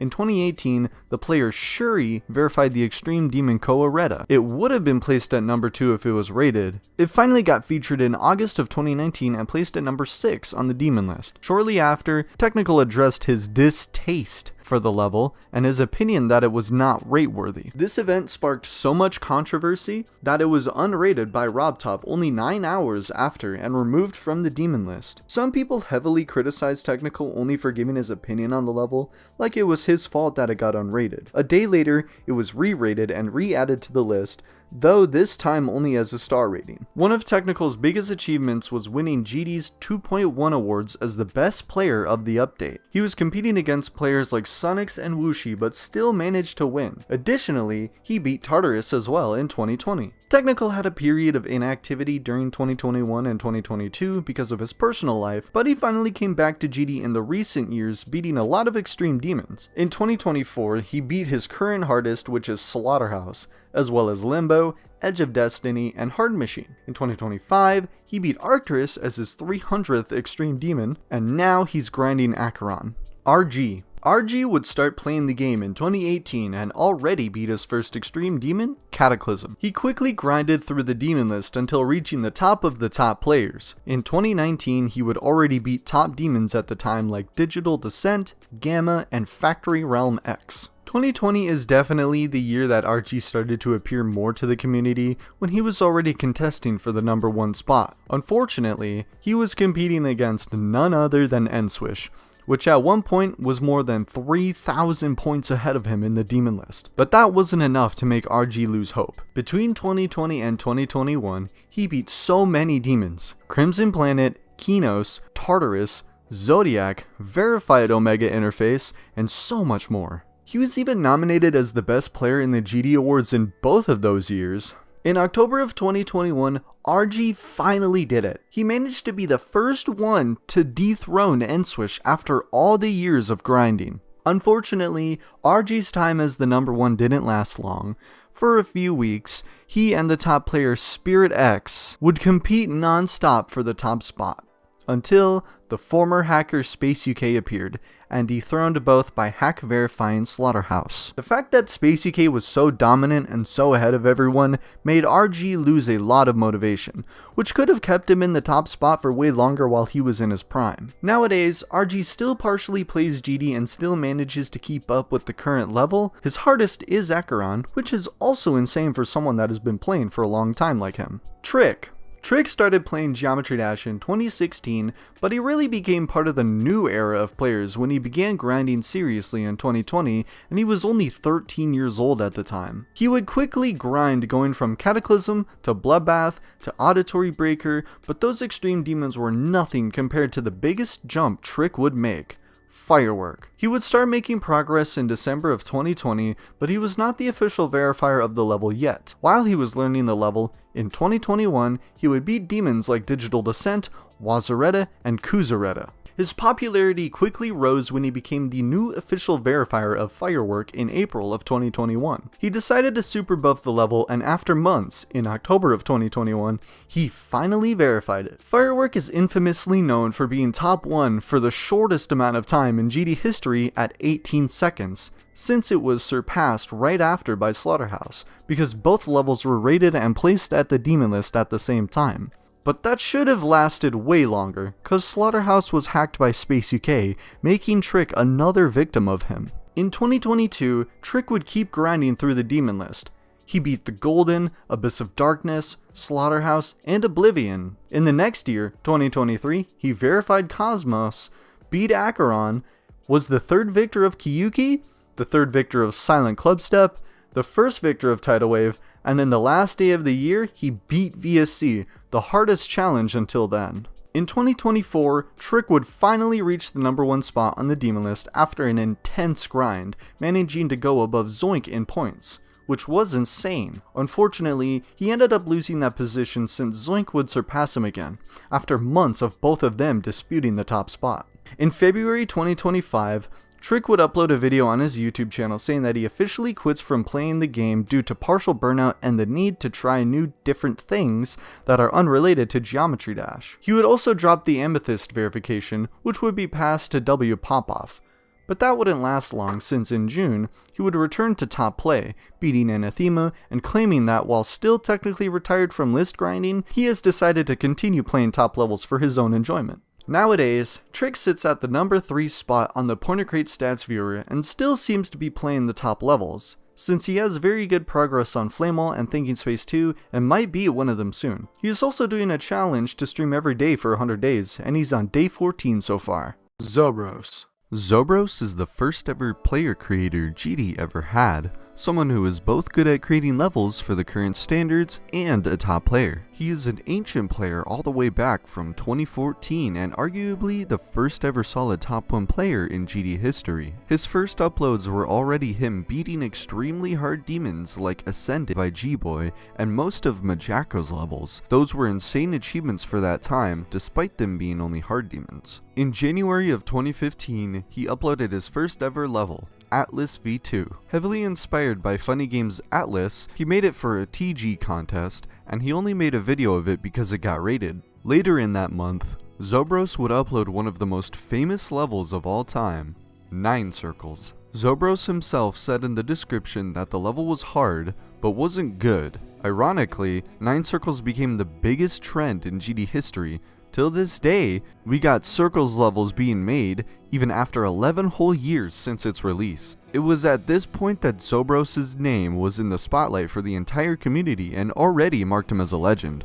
During 2015, Zobros would keep beating hundreds of demons until he beat his first insane demon, a deleted level by Cyclic formerly known as Enlil, Ice Cream, and in the next month, Zobros built and verified his next masterpiece, Acropolis. He took more than 7 hours to verify it on stream, but finally did it, marking it as his hardest achievement for a while. Throughout 1.9, Zobros collabed with other big creators as well, such as Triaxis to create Forsaken Neon and Etzer to create 8.0, while also creating and beating many more insane demons like Alphabet X, Swing Squad, and Clubstep Nightmares. Zobros would often beat those levels in an insanely low amount of attempts and always call them easy, which became a gigantic meme in the community at the time, since he would also often write that in the level's descriptions. When 2.0 came out, Zobros didn't slow down. He was the first person to ever upload a deadlocked completion and kept building levels such as Luminum, another insane demon, and he also made coin updates in most of his levels like Forsaken Neon and Acropolis. He also was known in the community for being one of the people that RobTop would basically rate anything that he uploaded. A lot of levels that Zobros only did for fun and intentionally were bad got rated, like Well Then, Gravity Zero, and Love Baba, when not even himself expected that. Speaking of Love Baba, it was a level that he uploaded as a joke on April 1st, 2016. It's a decently structured level in the first half, but it's followed by a hard mess and an orb spam in the second half. Zobros himself admitted that the level was bad on purpose, and jokingly said that if Love Baba didn't get rated, he would quit the game, which ironically got rated by RobTop. In June 2016, he uploaded a video saying that GD wasn't as fun for him anymore and that he couldn't play for more than 10 minutes without suffering from finger pain because he had a disease called tenosynovitis.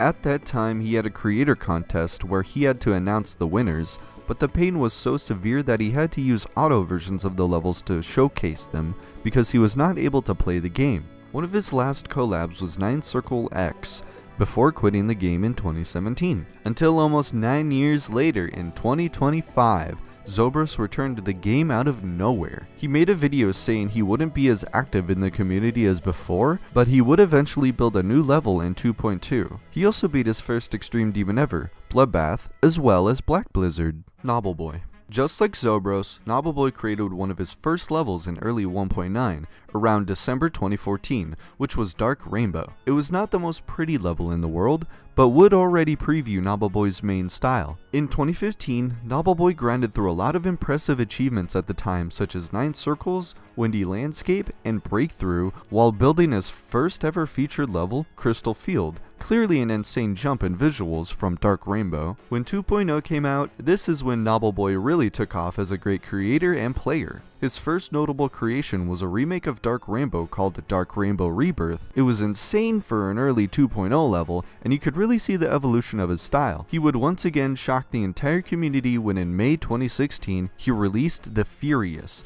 another insanely decorated level, with the first part consisting of a mechanical style, and the second one with amazing backgrounds and his classic rainbow style. But Nobbleboy wouldn't stop there. After building those amazing levels, he started to grind a lot of extreme demons, the Hell Factory, Cataclysm, and the hardest level at the time, Bloodbath. It was around that time that Nobbleboy picked up his biggest challenge by far, Bloodlust, an insane remake of Bloodbath with an extension made by Manix and many more creators. Its previous verifier Quasar dropped the level and it was passed to Nobbleboy, which took him 1.5 years to verify. While he was practicing it, he beat levels such as Athanatos and participated in other projects like building a part in Subterranean Animism. In February 2018, Nobbleboy finally verified Bloodlust. He previously had a 98% fail, and during the verification progress, would often complain that it wasn't for fun anymore, and verifying the level felt more like a job than anything else. Bloodlust was placed as the #1 demon at the time and made Nobbleboy's career take off again.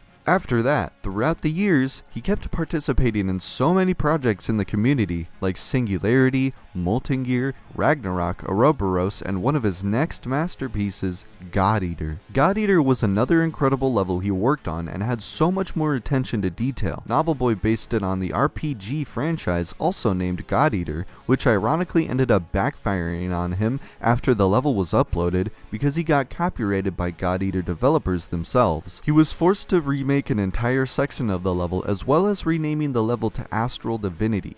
Nowadays, Nobbleboy greatly reduced his activity in GD, and we are all still waiting for the final outcome for Orochi, but he remains as one of the most notable players and creators the game ever had. Karma L. Karma L is formerly known as CrazyMan50, and just like Zobros, he is known for the meme that RobTop would rate anything that he would post. Ironically, his career as a creator started with the level Alive, which was entirely given to him by Galzo, but that wasn't enough for Crazy. He had to be a little troll and add a straight fly right in the end of the level, just to say he built a part in it. You would think his next levels are original creations, right? Well, not exactly. Crazy uploaded a mini trend of making every RobTop demon completely invisible. He just copied the level, put an alpha trigger with 0% opacity in all of it, and verified it. He did it for Clubstep, Toe 2, and especially Deadlocked because it even got rated. But after those stages, Crazy Man would shock the entire community by introducing his unique creating style by making levels like Lit Fuse and Rearmed,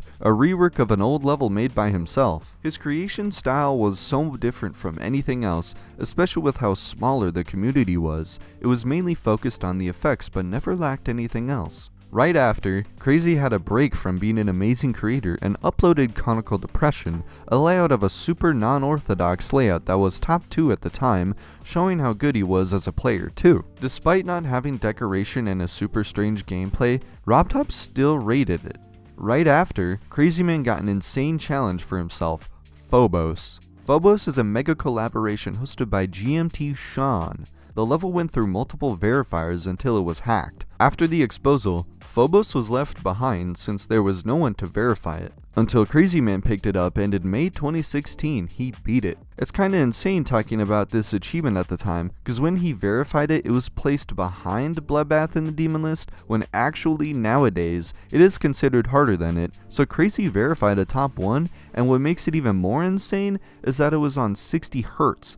Bloodbath was verified by Riot in 144 Hz, and both had a very similar amount of attempts between 25k and 30k. There is an argument to be made that CrazyMan50 might have been the top 1 player in his prime, but pretty much all the top levels that he beat would be the ones he uploaded, so it is kinda hard to make a comparison. After that, Crazy would upload banger after banger after banger, Heartbeat, Falling Up, High, collabs like Valor and Elite Z Rebirth. The influence that Crazy Man 50 had was insane. He could pretty much make any music artist famous in the community by just using one of his songs in his levels. But in 2017 was when things took a big turn. Crazy Man worked for months to build not only his hardest, but his best level, Black Blizzard. It was an intense atmospheric level that also got attention because of its song. Crazy also had another level that, for some reason, caught a lot of attention from the community. An extreme demon parody version of the 9-star level High Life called Low Death. But in late February of 2017, his Geometry Dash account, among many others, was breached, and Crazy's password was leaked to the public, giving everyone access to his account, and various unfinished levels, including Black Blizzard and Low Death, were uploaded. At that time, unfortunately, Crazy was always being bombarded by the same comments about Black Blizzard, people leaking the song, and he wanted to make it a secret before the level was released, and people over asking about its difficulty. All of those events ended up in Crazy nerfing Black Blizzard so he could release it, and Low Death completely dying, at least for now. Between 2017 and 2018, he would finally change his name to Karma L and keep releasing many bangers, levels like Hungry Humphrey, Steel Gear, and XO, which would get millions and millions of views. Just like Zobros, Karma L would slowly lose interest in GD and reduce his activity. On April 1st, 2020, he out of nowhere verified and uploaded Low Death, getting millions of views due to how shocking it was that he revived that level, which ended up getting raided as well. Till this day, Karma L is still somewhat active in the community, sometimes even hosting creator contests, carrying a gigantic legacy as an insane player and creator. Doggy. Doggy is a prodigy player that started his career already as a kid. His first videos in his channel were already showing a bit of his creator skills, with his first levels like Take Me Away and projects like Bloodbath Infinity, as well as completing many OG demons. He also went into a Fortnite arc by late 2017, but he never truly quit GD cause in 2018 he beat Cataclysm, which became his first extreme demon and a list demon. In 2019, after getting a 144Hz monitor, he beat Quest for Perfection, Hypersonic, and Killbot, as well as releasing his new level, Dark, which was definitely inspired by Dansman's style. In that same year, he also beat ICDX, Auditory Breaker, and released his first ever rated level, The Djinns, inspired by a short film of the same name created by his brother and friends, rated just a year later. Doggy was not also known for being an amazing player, but also an insanely good editor and content creator too.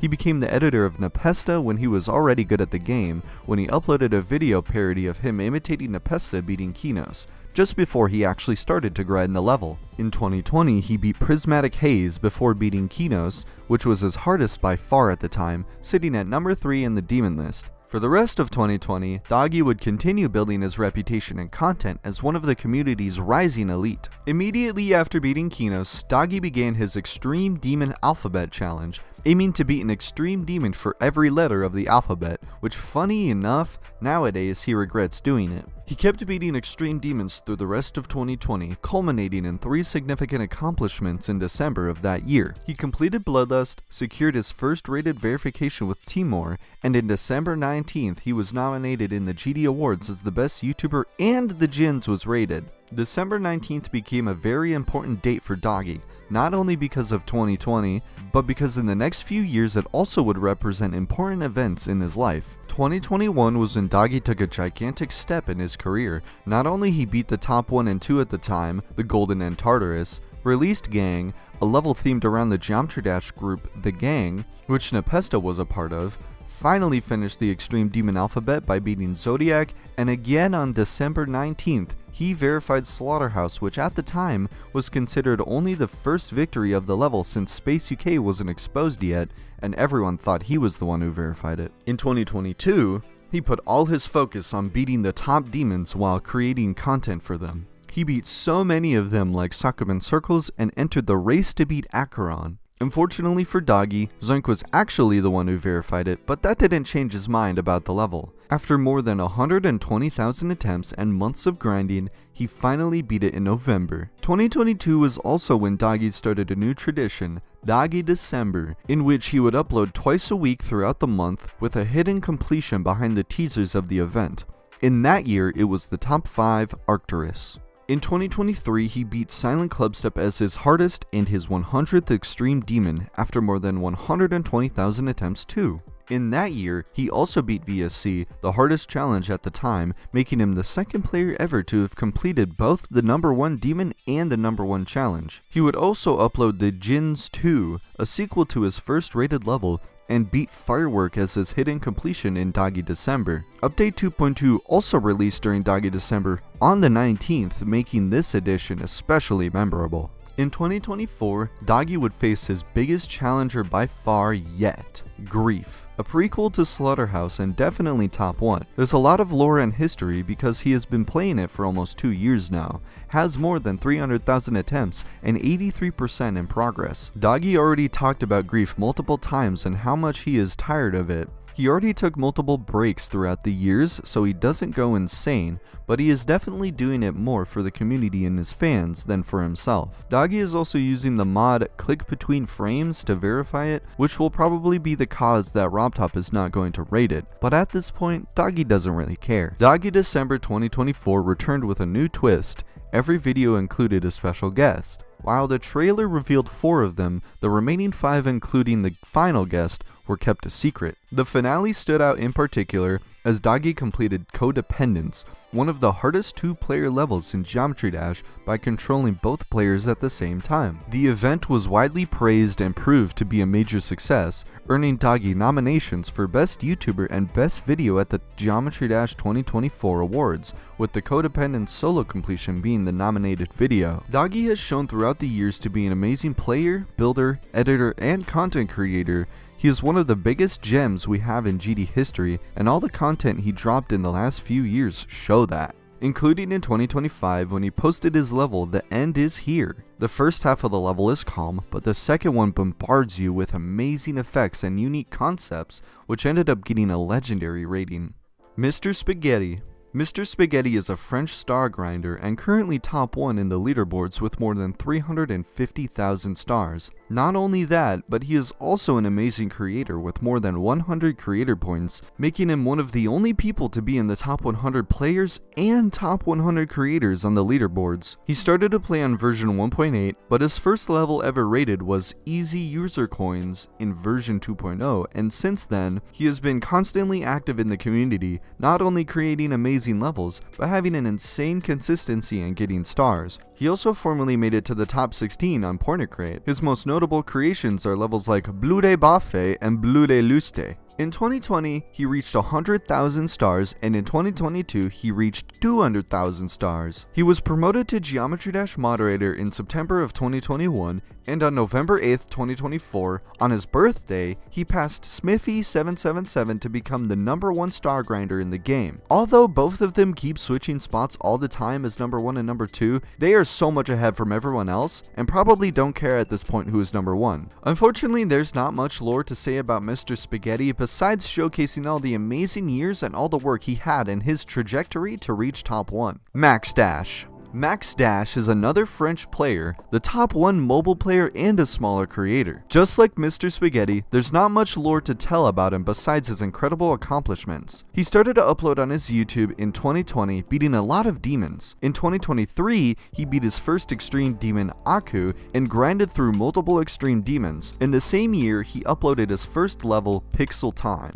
2024 would be the year Max skyrocketed and showcased his real skills. He became the second mobile victor of Bloodlust, beat Sonic Wave, and released Solver, a level who resumes all the story of murder drones. And if that wasn't enough, he impressed the community once more when in January 2025, he conquered Hard Machine, not only becoming the first mobile victor, but the hardest mobile completion. He also beat Altered Ascent, Cognition, Kuzureta, and his hardest and by far most incredible achievement, Firework, which is currently the hardest mobile level. MaxDash is currently working on verifying a solo level called Absolute End. It's not only harder than Firework, but his best level by far, with amazing effects and atmosphere, and what makes it even more incredible is the fact that he does everything on mobile. Ultimate Destruction. Ultimate Destruction is an incomplete level created by RobTop himself that was a sample used for the teaser trailer for Geometry Dash. The level name was definitely misspelled by RobTop, as you can see in the first frame of the video of its showcase. At that time, the game was originally called Geometry Jump,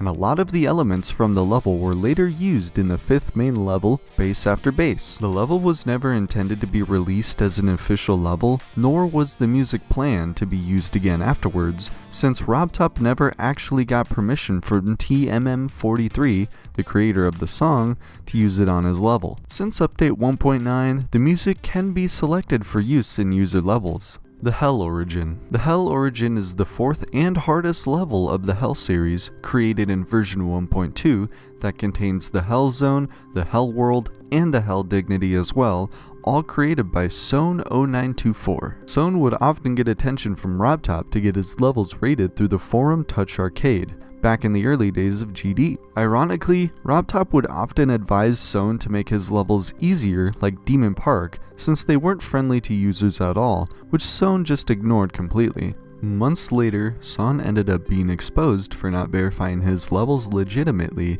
using a bug at the time that allowed you to verify a level with practice mode, which made RobTop instantly unrate all of his levels, including the Hell series. Sometime later, the Hell Origin disappeared from Son's account, but it wasn't Son that deleted it. It was RobTop that ended up removing the level when he was attempting to clean out levels in the servers that were free. In version 2.1, Stormfly beat and verified a remake of the Hell Origin that was redecorated by a bunch of creators, which is considered around Bloodbath difficulty. Active. Active is a lost level also from RobTop that was going to be assigned as a main level, but was scrapped. It used the song Active from DJVI and was supposed to be in theory of everything's place in update 1.4, but got pushed to the next updates, and it was almost released on update 1.6, but got removed from the game later on. We didn't have any info from this level until the YouTuber C. Volton found a lot of beta unfinished versions of old levels. The screenshots only contained a few orbs and decorations around it, so we unfortunately don't get to see what the gameplay of the level looks like. We also don't know the difficulty of the level, but it seemed to give between 12 to 13 stars when completed. Element 111RG. Element 111RG is definitely one of the most famous deleted levels from GD. In the early days of Geometry Dash, an ambitious community project was proposed on Geometry Dash World Forum by the creator Arco. The idea was to create a level for each element on the periodic table, with players contributing with a certain amount of elements each. However, the project was challenging due to the vast number of levels required and the smaller size of the community at the time, ultimately leading to a big failure. One of the players that was involved was Dark X, known as Wanzoon on the forums, who was tasked with creating levels from elements 111 to 118. Element 111, represented by RG, short for Rowent Genium, became noteworthy because it was a lost top 1 level and probably still today around top 20 difficulty, although it was verified using a secret way. Despite this, the level was obscured further due to its removal from servers, probably by RobTop since players back then were unable to delete levels themselves. This level was famous in forum discussions due to its extreme difficulty and the secret path to its verification, yet it became almost entirely lost as no substantial video or screenshot evidence exists. Dark X's enigmatic nature contributed to the level's obscurity. Although he wanted the level to remain hidden until someone beat it legitimately, he still published the level anyways. He even chatted with another creator called B-Kid to create an auto version of the level, which again, Dark X did not want to send screenshots and videos of the level publicly, so they just communicated through DMs. But in the end, the auto version was scrapped as well because the level was just too hard at the time to make an auto version. Though a complete recreation was never realized because we have almost no info about the level. There were efforts based on available screenshots and speculations of Element 111RG. While some remnants and attempts to restore the level exist, we are probably never getting the entire version of it. In April 2024, the top player Paco was the first one to beat and verify one of the most credible versions from Element 111RG using click between frames, although it will probably never get rated since the level has a lot of sections that are just speculations of what the original one looked like. Phobos. Phobos started as a massive collaboration organized by GMT Sean, first shared in a Geometry Dash Facebook group in April 2015. The development of the level took place during the transition from update 1.9 to 2.0, and once the level was finished, the team had serious troubles finding a verifier. Even some of the creators attempted it themselves. But in 2015, TigriceSec announced that he had verified Phobos, after which it was published and featured very quickly. However, doubts soon began to surface, mainly due to how fast he verified it. As pressure built and exposure became likely, TigriceSec released an updated version of the level, making it free and including the message, "Have fun. Sorry for hacking this. We, the Phobos team, wanted it to be out as fast as possible, and it all went wrong. Once again, sorry." Not long after, TigriceSec reversed his decision and re-uploaded Phobos in a nerfed state. Although it initially kept rated, the level was eventually unrated and removed from the servers. Several months later, in May of 2016, Karma L, who was still known as CrazyMan50, picked up the project and legitimately verified the nerfed version, allowing it to be rated once again. The original, a nerfed Phobos, wouldn't be beaten legitimately until April of 2021, when Stormfly achieved the first official completion nearly 6 years later. Ice Carbon Titan X.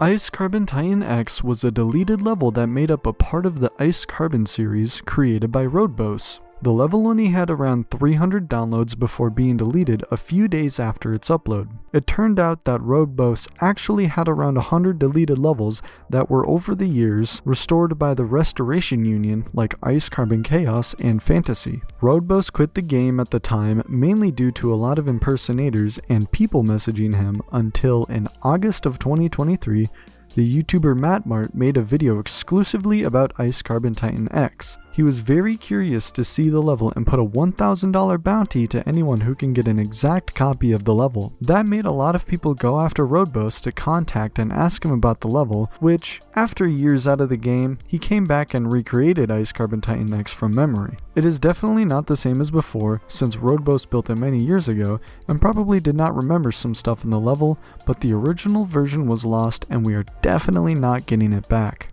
The Last Phantasm. The Last Phantasm was a mega collaboration inspired by Team N2's A Bizarre Phantasm. It was built during Update 2.0, with the level being publicly completed in 2.1, and it had a lot of known creators on it like Michigan. Rather than being uploaded as a brand new level, it oddly took over the slot of an already rated famous medium demon called Utopian Delusions, a 2.0/2.1 core style demon. The original level was later re-uploaded on a different account. Before the transformation into the Last Phantasm, the same level ID had even been hack updated into a free 10-star level as well. Years later, the player Sashaz completed a fixed version of the Last Phantasm, finally verifying it legitimately, though the level never received a rating. God Eater. God Eater was an incredible solo level created by Nobbleboy on version 2.1. It was one of his best levels he created so far since it had so much attention to detail and a very unique style. He based it on the RPG franchise also named God Eater, but that ended up backfiring on him after the level was uploaded because shortly after, the level was deleted from the servers by RobTop, and Nobbleboy got an email saying he was copyrighted from the God Eater developers themselves. The end art and a section of the level belonged to Bandai and was protected by copyright law. We don't have details of how it went, but we know that Novelboy even had to hire a lawyer to defend him in the case. It was a big lesson to the Geometry Dash community to not steal art from others without their permission, and Novelboy learned it the hard way. God Eater is often compared to Woodkid, another level at the time that also had copyright issues due to its art that was used without the permission from the creators. In result, he had to change the artwork, a whole section of the level, and renamed it to Astral Divinity, so the level could finally be re-uploaded to the servers again without any copyright problems. Buffer. When your icon is in midair and you hold the button early so that the game automatically performs the input on the first possible frame, that's called a buffer. It's super useful for tight timing sections, especially with orbs. Take a look at this section. This insanely tight section can be done so easily and consistently thanks to buffers that allow you to always click on the first frame in the orbs. Buffers can help you in multiple orb sections. Instead of randomly pressing the button non-stop, you can just buffer every single orb and always click on them as soon as possible. Botting and showcase. Botting means using an external program to play levels automatically. A lot of them you complete the level in practice mode, and the bot replays only the successful attempts. It is usually for creating a showcase, which is a video that looks like a legit completion which shows off the decoration or gameplay of a very difficult level. Unfortunately, that can backfire into the community since it makes hacking and faking completions way easier. We had a lot of cases in the past of people hacking with botting, like Space UK did. CBF. Short for click between frames, it's a very recent mod on GD that allows your inputs to register in between visual frames, which drastically increases input precision on low frame rates like 60 FPS, but still helps a lot on higher frame rates. There's a huge debate in the community if CBF is cheating or not, but the most important thing is that RobTop, the developer of the game, does not give star rates to any level verified with CBF, but at the same time, he also mentioned he plans to add CBF to the game in the future, so we just have to wait. Collaboration. A collaboration or collab is when multiple creators work together on a level. Each person builds a section and the whole thing is merged into one level. Some of the biggest GD projects ever are massive collaborations with dozens of builders, which are called mega collaborations. Collabs also usually have a host, someone that divides the parts of the song for the builders and manages the whole process. Demon List. The Demon List is a community ranking of the hardest demons ever beaten. There are a lot of different Demon List websites with different moderation teams, but the most credible and well-known one is Pointer Crate. They not only rank the demon, but every time a player completes one of them, sends it to them and the completion gets approved as legit. They get points on the list based on how high the level is, and with that, all players are ranked in the stats viewer as well. Drop. The drop is the part of a level where the song and gameplay suddenly intensify, kind of like the main event. It's the section usually most people remember and where the fastest gameplay usually begins. Fluke. A fluke happens when someone beats a level from much earlier than expected or earlier than most people. You can even fluke from a certain point of the level. For example, if you complete Future Funk without dying at 99%, you can consider that a fluke since a lot of people die there. Big flukes are often celebrated in the community, such as Scaro's 0% fluke on Erebus and W Popov's 33% fluke on Arcturus. Frame Perfect. Frame perfects are jumps where you only have one frame to click on and survive. Depending on your frame rate, a second can have a different amount of frames, usually 60, 144, 240, or 360, so a 60 FPS frame perfect is easier than a 144 frame perfect, which is easier than a 240 frame perfect, and so on. Hardest. When someone says a level is their hardest, they mean it's the most difficult level they've beaten so far. It's a common milestone for players climbing the skill ladder.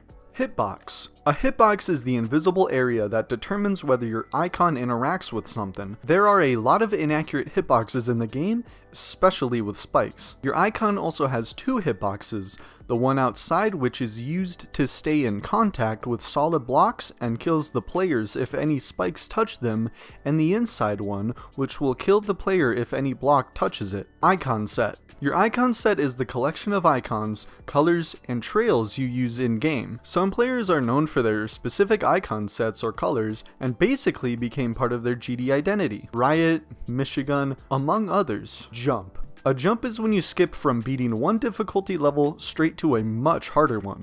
Usually in GD, the ideal progression is going up a ladder to get better and better, but some players decide to challenge themselves to grind to a much harder level than their current hardest. For example, going from 9 circles to something like Bloodbath would be considered a big jump.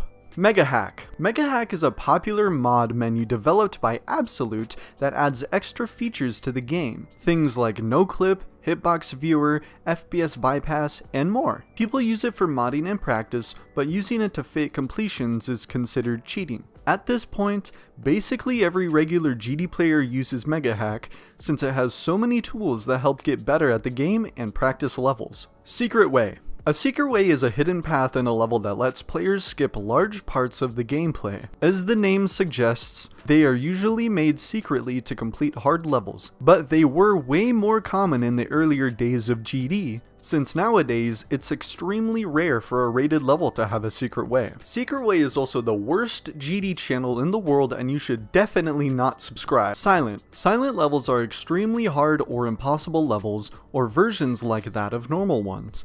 And the most well-known are old impossible levels like Silent Clubstep or Silent Circles. Spam and alternating. Spam is when you click or tap super fast. A lot of levels have sections that you have to spam and usually you don't need control at all. Alternating is a technique of switching between 2 buttons or fingers in rhythm. This is used in more controlled spam sections and there are a lot of players that are specialized in that. Straight Fly. Straight flying is when you keep your ship steady in a perfect line through tight corridors. It's a key skill for high-level gameplay and one of the hardest techniques to master consistently. The best of the best players can keep insane levels of straight fly to go through the tightest gaps. Top player. A top player is someone known for beating the hardest of the hardest levels in the game. Names like Trick, Zoink, W Popoff come up as the most famous ones when talking about the current top players. Transition. A transition is the small section that connects 2 parts of a level. Bad transitions can kill your momentum or surprise you with sudden difficulty spikes, while good ones make the level flow smoothly. Triple Spike.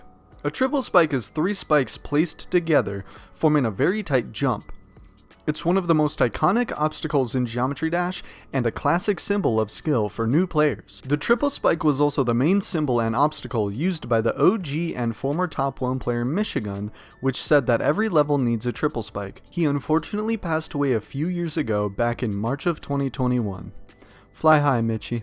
Verifier and First Victor. The verifier is the person who proves a level is possible by beating it legitimately for the first time. Verifiers are usually the person assigned by the creator of the level and are the only one with access to play it until they beat it, and the level goes out on the servers. The first victor of the level is considered the first person to beat it after it was verified. It is considered a different title since being the first victor of a level is usually a race, unlike the verification. Star rate. A star rate, or just rate, is when a level gets seen and recognized by RobTop, so it awards stars when completed. Whenever your level gets rated, you get creator points for it, and you get more the higher rated the level gets. It can go from a simple star rate where you gain only 1 creator point, all the way to a mythic rate where the creator gains 5 creator points. The auto difficulty is one of the 2 difficulties that didn't exist at the beginning of the game. Back in version 1.1, a creator named Maddie made a level called Best Automatic Level, which is a level that plays by itself. Since RobTop hadn't planned a special difficulty for levels like that, they all ended up being rated as easy 1 star. It wasn't until update 1.6 that the auto difficulty was officially added to the game. Ironically, some auto levels actually require a few inputs. Most of these were rated before 1.7 as easy 1 stars since they were too easy to fit as a 2 star, but when RobTop introduced the auto difficulty, all easy 1 stars were converted into auto 1 stars. This created odd cases like Geese by Czar, which is labeled as auto but actually requires you to play to beat it. Funny enough, that level along with a few others received a lot of dislikes after the change since people expected them to be fully automatic. It's also been a few years since auto levels stopped being made as often, and it kind of makes sense. A level that plays by itself takes away the main purpose of the game, actually playing it. If you just want to watch a level, you can look up its name on YouTube. Modern auto levels are mostly used for animation and storytelling instead of traditional automatic gameplay. The easy difficulty is often known as the user coin farm. If you want to farm user coins, just play some easy levels and look around. A lot of them give coins practically for free. Most levels in this category are meant for beginners with the simplest and most sight-readable gameplay possible. But that also comes with a downside. They are hella boring to play. If you are already an experienced player and try a 2-star level, you might as well fall asleep while doing it. In recent years, the standards for what counts as an easy level have dropped a lot. To get your level rated easy now, you basically need to include no more than 2 clicks. If you add any different gameplay style or even a small gimmick, it will be rated 3 stars instead. As mentioned in the easy difficulty, normal levels are basically what happens to any attempt at an easy level that includes slightly challenging gameplay. If you play old 2-star levels, you will often find them more difficult than modern 3 stars. One of the most interesting things about this category is that, for some reason, many normal levels have demon difficulty coins. A good example is a level called Nizomery, which has one of the hardest user coins in the entire game. The coin route is so precise that it basically plays like an extreme demon. The hard difficulty is the first difficulty that has 2 separate star ratings, 4 and 5 stars. 4-star levels are already an evolution from 2 and 3 stars in terms of gameplay, since creators can include more mechanics without the difficulty rating of the level being inflated, but they are still usually very boring. The biggest challenge while playing levels like Acid Factory or Flappy Hexagon is trying not to yawn in the middle of the run. With 5-star levels, things start to get more enjoyable, but they are also some of the most forgettable levels in the entire game. What is even the most downloaded 5-star level? Oh wait, it's Outer Space. Harder difficulty is where a lot of the banger levels are. Aiming for a harder difficulty while building your level is a great step. However, 6-star levels can be a hit or miss. You either get a masterpiece that everyone loves, like Cataclysm, or utter garbage, like Magmatic Sanctuary. 7-star levels, on the other hand, are like the richer, more polished cousin of 6-star levels. The gameplay is just more enjoyable and very close to an ideal difficulty that maximizes fun. I mean, when you look at a level like Slam by Rafer, it's not hard to think about anything besides masterpiece. If harder 7-star levels are gold, then insane 8-star levels are diamonds. This is usually where you find the perfect balance between difficulty and fun, since the average player doesn't need to spend too much time just to beat them. 9-star levels, however, are almost the complete opposite. They are so close to demon difficulty that many of them actually are demons, but are just rated wrong. They can be incredibly frustrating, and when you finally beat one, you just feel bad because you realize that you could have played an easy demon, put in almost the same effort, and earned an actual demon instead. Back in version 1.2, a player named M2 Cole created a level called Demon Park. That level was so difficult for its time that the insane difficulty wasn't enough, so RobTop had to introduce a new difficulty tier for levels like it, inspired by the level's name called Demon. Nowadays, demons have become so varied that we need to divide them into 5 separate difficulty categories. Easy demons are usually pretty chill and consistent, except for that one notorious part in each level. Problematic's first cube, Decode's UFO, you know exactly what I'm talking about. On top of that, there are far too many easy demons that wouldn't even qualify as demons by today's standards. Many would be insane or even harder. Medium demons are generally more consistent than easy demons, but they can also be far more annoying.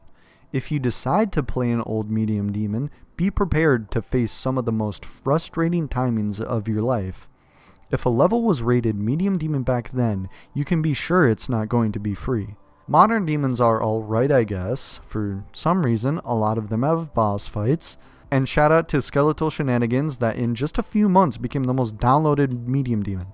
By a lot. Whenever you beat your first hard demon, you always feel a big step up in the game. A lot of the classic hard demons just help you get better at the game. 9 Circles, Forest Temple, Forsaken Neon just test your skills so much at the game.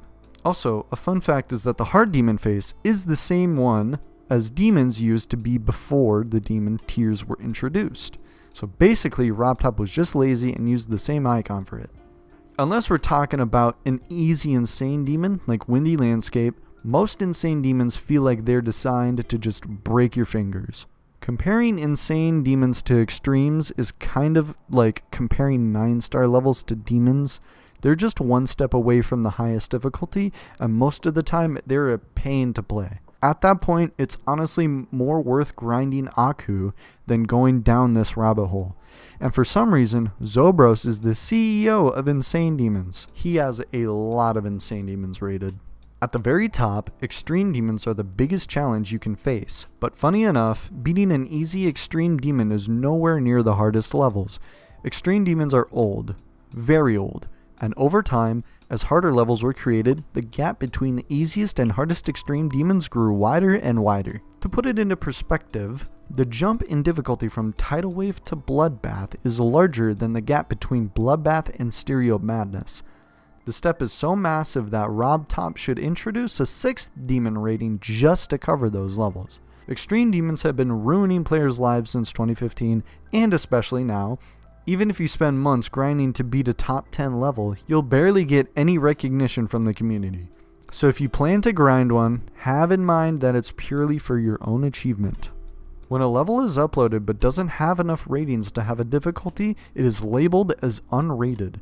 You'll usually find these in the recent tab, and honestly, they're the most random stuff ever. You can stumble upon anything from a single block to a hacked mess, or, if you're lucky, an actual good level that might even be rate worthy. If you ever get bored, it's definitely worth giving them a try. Free demons, the rock bottom of demons. While not a formal subcategory in the official listings, many people in the community refer to very easy demons as free demons. Levels that are not really worthy of the 10 stars, but still carry the demon icon. Free demons are often levels that you can sight read and beat in a very short amount of attempts, since they offer basically no challenge at all if you are an experienced player. Nowadays, it is a bit difficult for RobTop to rate a harder or insane level as a demon because we already have plenty of them, but years ago this used to happen quite frequently in the game, sometimes even on purpose as a gift for the community. The best examples of these levels are the ancient and very well known The Nightmare and The Lightning Road from 2013. A fun fact is that those levels were re-rated by RobTop in the past as harder and hard difficulty, but the community hated it so much since the first demon for a lot of people was one of these two levels that RobTop reverted his decision and rated them as demons again. Other examples are levels like Shiver or Platinum Adventure. Free demons play a more important role in the game than most people think. Besides being a great introduction for new players into the harder difficulties, they serve as a kind of reward for those players. As mentioned before, the first demon for many people is the Nightmare, which gives players the feeling of progression and improvement, motivating them to keep playing the game. Easy demons. This is the first level of actual demon difficulty. The original demon difficulty was inspired by a level created by M2 Cole called Demon Park in 2013 in version 1.2. It was so hard for its time that RobTop added a new difficulty referring to it demon. So without this level, we would not have demons at all, and the name for them might have been something completely different. Nowadays, Demon Park is considered what we call an easy demon. These levels are very important for helping players get used to demon level mechanics. Most of them contain slightly trickier jumps and spikes, maybe a couple of timing or gravity flip sections, but overall they are relatively forgiving compared to higher demons. While playing an easy demon, the experience is not supposed to give the scary feeling that higher difficulties do. These are perfect for new players who have already beaten their first demons to grind and get used to the game's pace, especially with faster speeds and constant game mode changes. The most memorable examples are the RobTop demons, Clubstep, Theory of Everything 2, and Deadlocked, but we also have user levels like Decode, I Spy with My Little Eye, Death Moon, and X. Easy demons are very well known for having one notorious part that makes the level much harder. Decode's UFO or Problematic's First Cube are good examples. Easy demons are usually the difficulty that RobTop chooses for creating the official level demons and assigning the weekly demon or event level, since they are very accessible to almost everyone in the community. Medium demon. Medium demons are definitely the next step up in demon difficulty because they require more precision and have more complex layouts. They are usually more consistent than easy demons in the sense that the easiest medium demon is not too far from the hardest medium demon, unlike the huge range you see in easy demons. However, Medium demons are also usually much more annoying. If you play an old medium demon, it is probably filled with annoying timings and memory jumps. But if you play a more modern medium demon, for some reason a large number of them are boss fights, like Sirius, Skeletal Shenanigans, B, and Ultraviolence. Because of that, many medium demons are memory based, which makes them not very liked by the community. A big part of the player base has their hardest level as a medium demon, usually an easier one like Skeletal Shenanigans, which even though it was released in 2025, it got so popular that it managed to become the most downloaded medium demon. Good job, Skeletal Shenanigans. Hard demon. Hard demons are one of the first big step-ups in the game, and you really feel that when you complete your first one. A lot of those demons focus on getting you better at timings, or just most game modes in general. Forest Temple, Forsaken Neon, just test your skills so much at the game. Also, the difficulty contains a lot of 9 Circles levels. 9 Circles itself, Jawbreaker, Fairy Dust, amongst others. Also, a fun fact is that the hard demon face is the same one as demons used to be before the demon tiers were introduced. So basically, RobTop was just lazy and used the same icon for it. Insane Demon. Unless we're talking about an easy Insane Demon, most of them feel like they are designed just to break your fingers. Comparing insane demons to extremes is kind of like comparing 9-star levels to demons. They're just one step away from the highest difficulty, and most of the time they are a pain to play. At that point, it's honestly more worth grinding an easy extreme than playing insane demons non-stop. Don't get me wrong, insane demons are not that bad, but unless you are beating your first insane demon, it does not feel nearly as rewarding as beating an extreme demon, for example. It's very common to see players spend very little time grinding insane demons and going straight to extremes. For example, beating Windy Landscape, one of the easiest insane demons, then jumping straight to something like Cataclysm or Aku. It makes so much more sense. Also, for some reason, Zobros is the CEO of Insane Demons. He created a lot of them. Extreme Demons. Extreme Demon is the last and hardest difficulty available in the game. The first Extreme Demons were beaten around version 1.9, but little did people at that time know how much they would evolve in the future. The hardest challenges at that time were the easier Extreme Demons nowadays, like Cataclysm, or even ones that were demoted to Insane Demons like ICDX. But funny enough, beating an Extreme Demon is nowhere near the top levels. As harder levels were created, the gap between the easiest and hardest extremes grew wider and wider. Maybe one of the reasons that a new difficulty was never added into the game is to keep the reward for new players from beating the hardest difficulty. An easy extreme is so much more accessible to the community than a hard extreme demon that only the most dedicated players can achieve. Easy extremes are often called legacy demons, since a lot of them were already present in the list of the top 75 hardest levels, but were demoted as harder levels were created. As the time passed and new extremes were created, we had a very big jump in difficulty. There's a lot of discussion as to where the harder extreme demons actually begin, since the difficulty has a huge range, but what matters is that most levels usually take weeks to months to be beaten, and we can use the main list in the demon list as a base for them. Those are not very accessible to the casual players. You have to be very skilled to grind through them, and most players even have better devices to be more precise, since those levels contain so many frame perfects. For reference, the current top one is Thinking Space 2. The difficulty gap between Thinking Space 2 and another extreme demon like Bloodbath is bigger than Bloodbath to Stereo Madness. That's why there is so much discussion about introducing a new difficulty. The top of the top players can beat easy extreme demons so fast in less than an hour most of the time. For example, when Doggy was taking a break from grief in one of his streams, he decided to play the extreme demon Sweater Weather. After playing the level in practice mode, he managed to fluke it from 27%. The hardest extreme demons have been ruining players' lives since 2015, and especially now. Even if you spend months grinding to beat a top 10 level, you'll barely get any recognition from the community. So if you plan to grind one, have in mind that it's purely for your own achievement. Impossible Demons. The last level. Those are demons that currently have not been beaten by anyone, at least not yet. Funny enough, impossible demons also have a huge gap between them. That's why a whole list was created to rank them, the ILL Impossible Levels list. In the list, they rank a lot of the current impossible demons. The top levels like Thinking Space 2 or Amethyst are only around the position 600 on it. A lot of those levels consist of basically only frame perfects, some of them even require a very high CPS to spam, like Silent Circles, although levels like it are banned from the list since they are humanly impossible. Most of these levels probably will never be beaten, but it's really fun to theorize and see where the human limit can go, and what is going to be the hardest level beaten in the future, since a lot of levels that were considered impossible back then that were verified in modern GD era, like Silent Clubstep. The most known impossible demons are levels like Eternus and Lightmare. One of the hardest levels also banned from the list,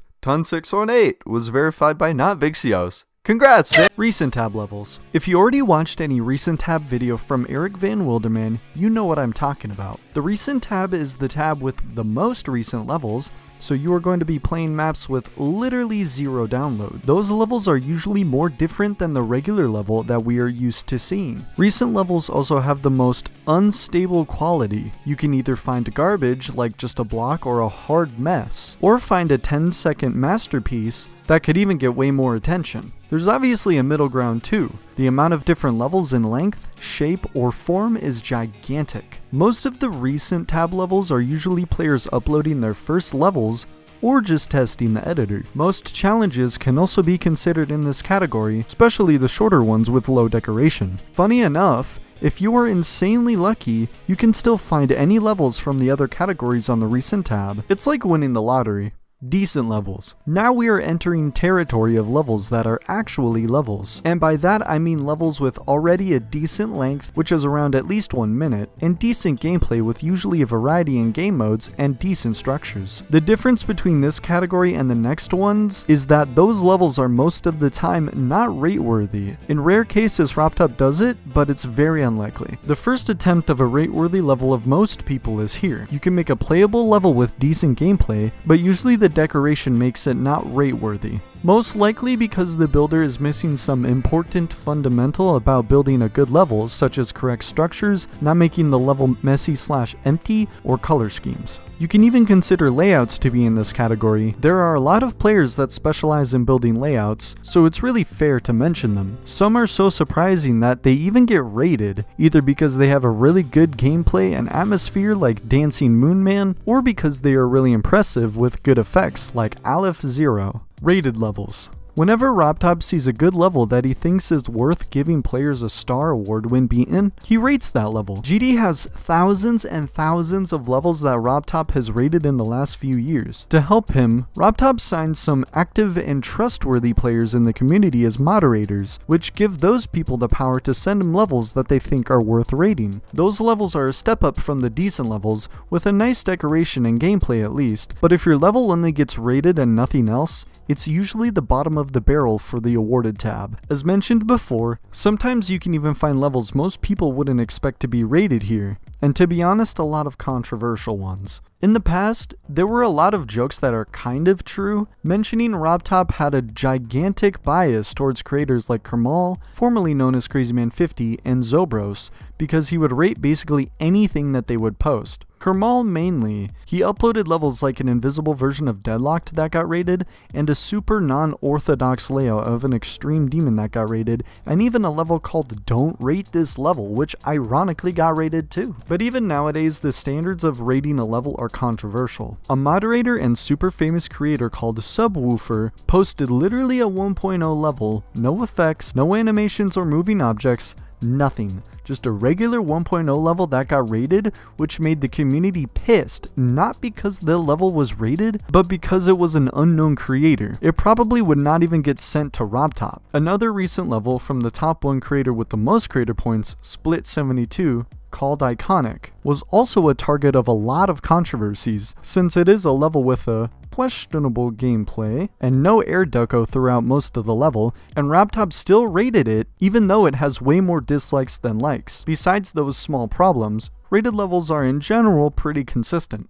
Featured levels. Just like rated levels, those exist basically since the beginning of the game. Featured levels is the first step up that shows that some levels are just more pretty or just have better visuals than others. Unfortunately, the ceiling of the gameplay quality of a level doesn't go as high as the decoration ceiling, so from here to the next levels, the main difference is the decoration and how complex it is. There is not a certain standard to tell how high a level should be rated, but the main pattern is just the complexity of the visuals. Featured levels usually just have a good block and air deco that most creators can replicate. It's way more about a good execution to not make a mess or screw up on the colors. Until version 2.1, featured was the highest ranking possible a level could have. So unfortunately, there are a lot of big masterpieces for their time that are just featured, like Death Moon by Caustic, aka Funny Game, is just a featured level. Epic levels. In 2.1, the epic rating was added. It was meant exactly for those levels that went one step above the regular levels. In general, epics already have a lot of elements and structures that go above the regular pretty block design. After feature, it's way more about creativity and concept and how you execute them. Some epic levels also are rated because of their length and how consistent they are. One of the most famous examples is Bloodlust, since it was a top 1 that got the epic rating. Another good example is Flamewall, which just got recently epic rated. It has a really good decoration, but mainly it's an XXL level with insane visuals in it. But to be fair, Flamewall was probably just rated epic because it was built in 2.1 and not 2.2, because the next 2 ratings are only given to levels built in 2.2. Legendary levels. In version 2.2, due to how much levels would evolve, RobTop added 2 new ratings, Legendary and Mythic. It's not exactly clear how RobTop separates Mythics from Legendaries, but Mythics usually have the it factor. Legendary levels are mostly the ones that are completely clean and insanely well executed. Incredible concepts all over the place and levels that the creators take months to build. One of the most solid examples is the recently rated The End Is Here by Doggy. The level is definitely well executed and a step above epic. The first half is very calm until the second half, which bombards you with amazing effects. Mythic levels. At the top of the food chain, there's the Mythics. As mentioned before, there is no established standard to separate Mythics from Legendaries, but one common thing is having a constant theme. One of the main things that carries a level like Skeletal Shenanigans, besides its incredible animations, it's the amazing theme of spooky scary skeletons. Having skeleton warriors, a skeletal mage, and a gigantic skeleton is just a peak idea and animation. Mythic levels are usually the ones chosen for the event level, a level that gets in the spotlight for everyone to play it. It's usually a demon, but recently some harder/insanes have been picked for it as well. Viprin, one of the elder moderators of the game that helps RobTop a lot, already said in an AMA that for event levels, they usually reach out to creators. Sometimes they have a music artist in mind that they want to make the event, and they pick a fitting creator with specific instructions or styles in mind. Other times they just hear about an upcoming amazing level that could work well for an event while they don't have anything scheduled. Imagine this. You're barely a teenager and your friends at school start playing this one-button game called Geometry Dash. Since it's a minimalistic and simple game, it catches your attention. At first, you struggle with the same levels everyone else does. You die. A lot. But one day, something clicks. You beat a level most people can't, then another, and another.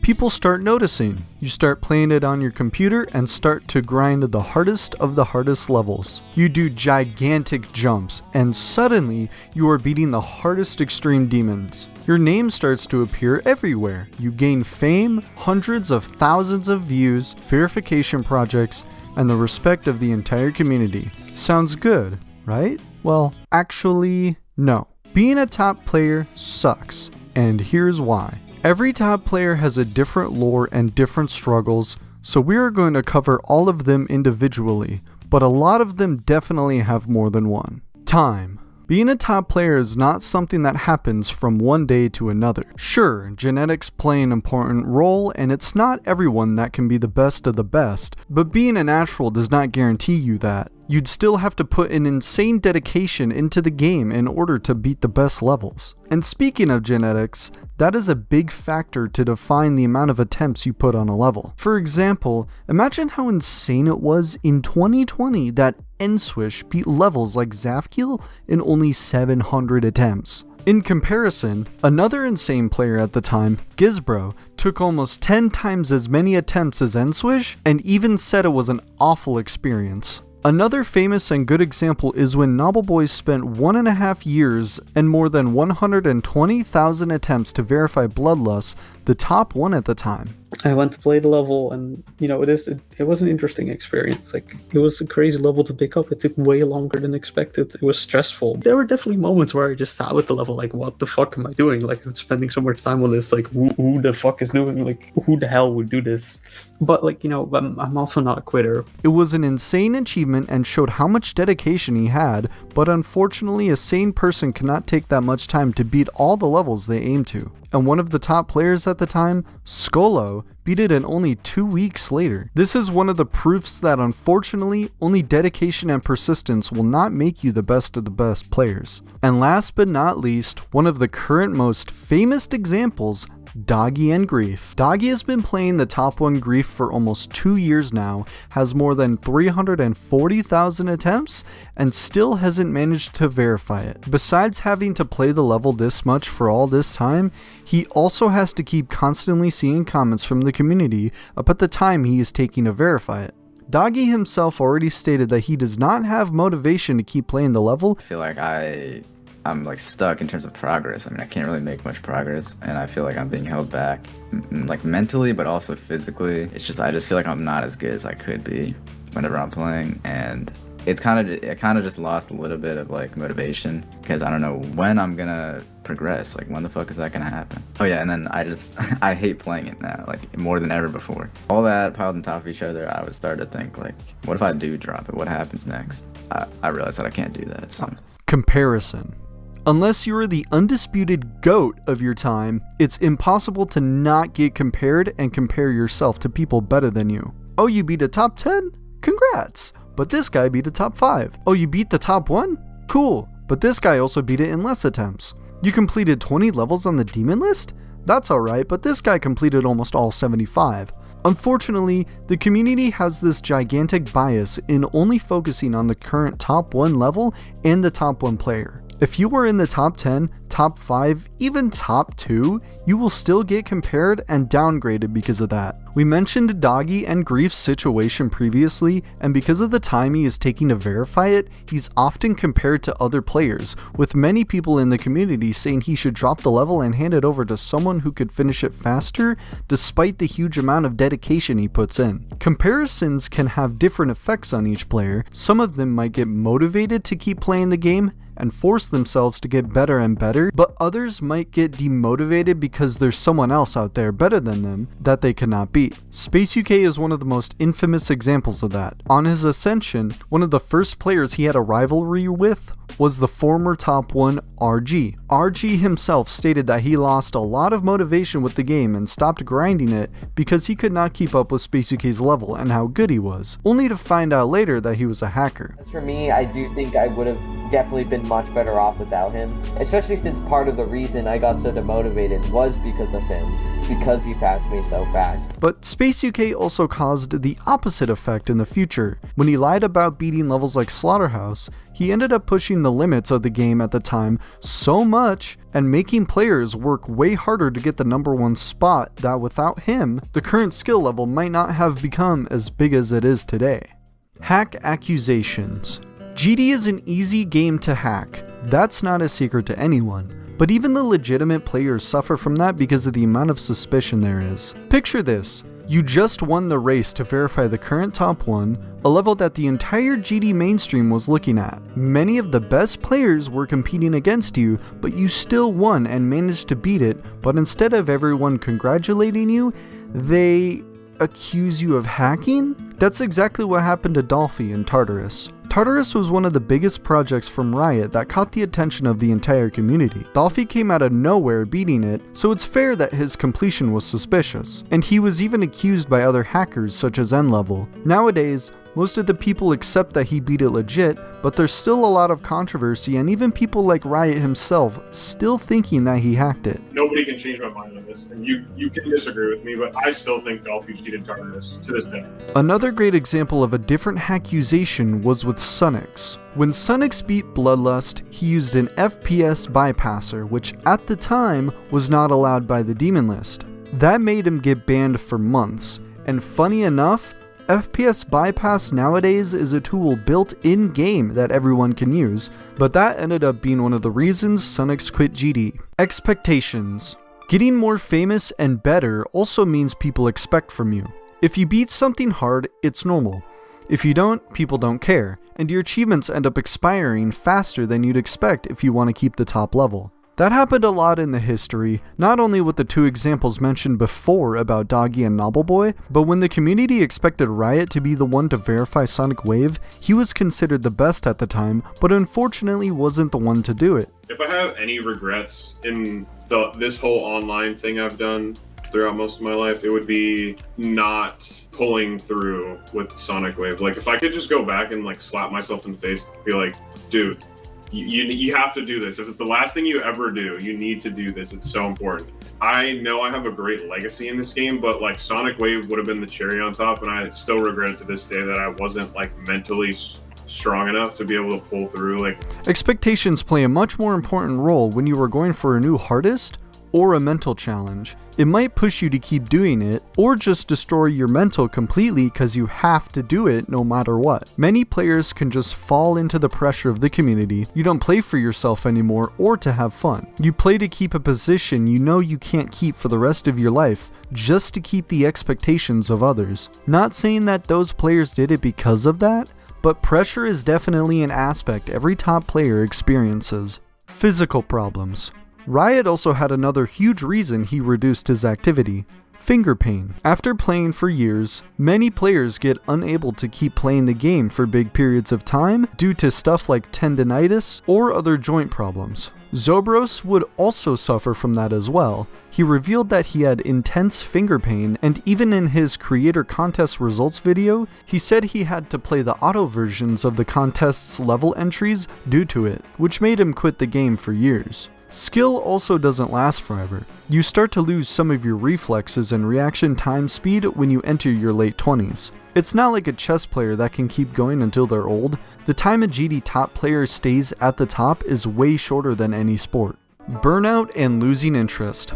If you said in 2020 that Aeon Air's hardest level would one day be harder than N-Swish's, you would have been called crazy. But it happened. The reality is that players have limits. They're human beings. No one can keep grinding every single day for hours, like it's a job. They're not athletes, most of them are teenagers. Very few people can keep playing the game for years while maintaining a top level performance, and at best we have examples like Aeon himself and Diamond Splash that are still beating top levels till this day. That was one of the reasons N-Swish himself quit. I'd say like after I beat the entire main list in September of 2020, I sort of stopped playing the game seriously, although I was still like involved with the community and I was like following up on all the events and whatnot, so I knew what was going on then. I just wasn't playing as much. That also would happen to SunX and Blast CFB as well, and so many other top players. Some of them quit for a while, then came back, but usually they are unable to keep up with the top level after so much time. After you dedicate so many hours in a game, and after becoming the best, you just end up losing interest in it and move on to play other stuff and do something else.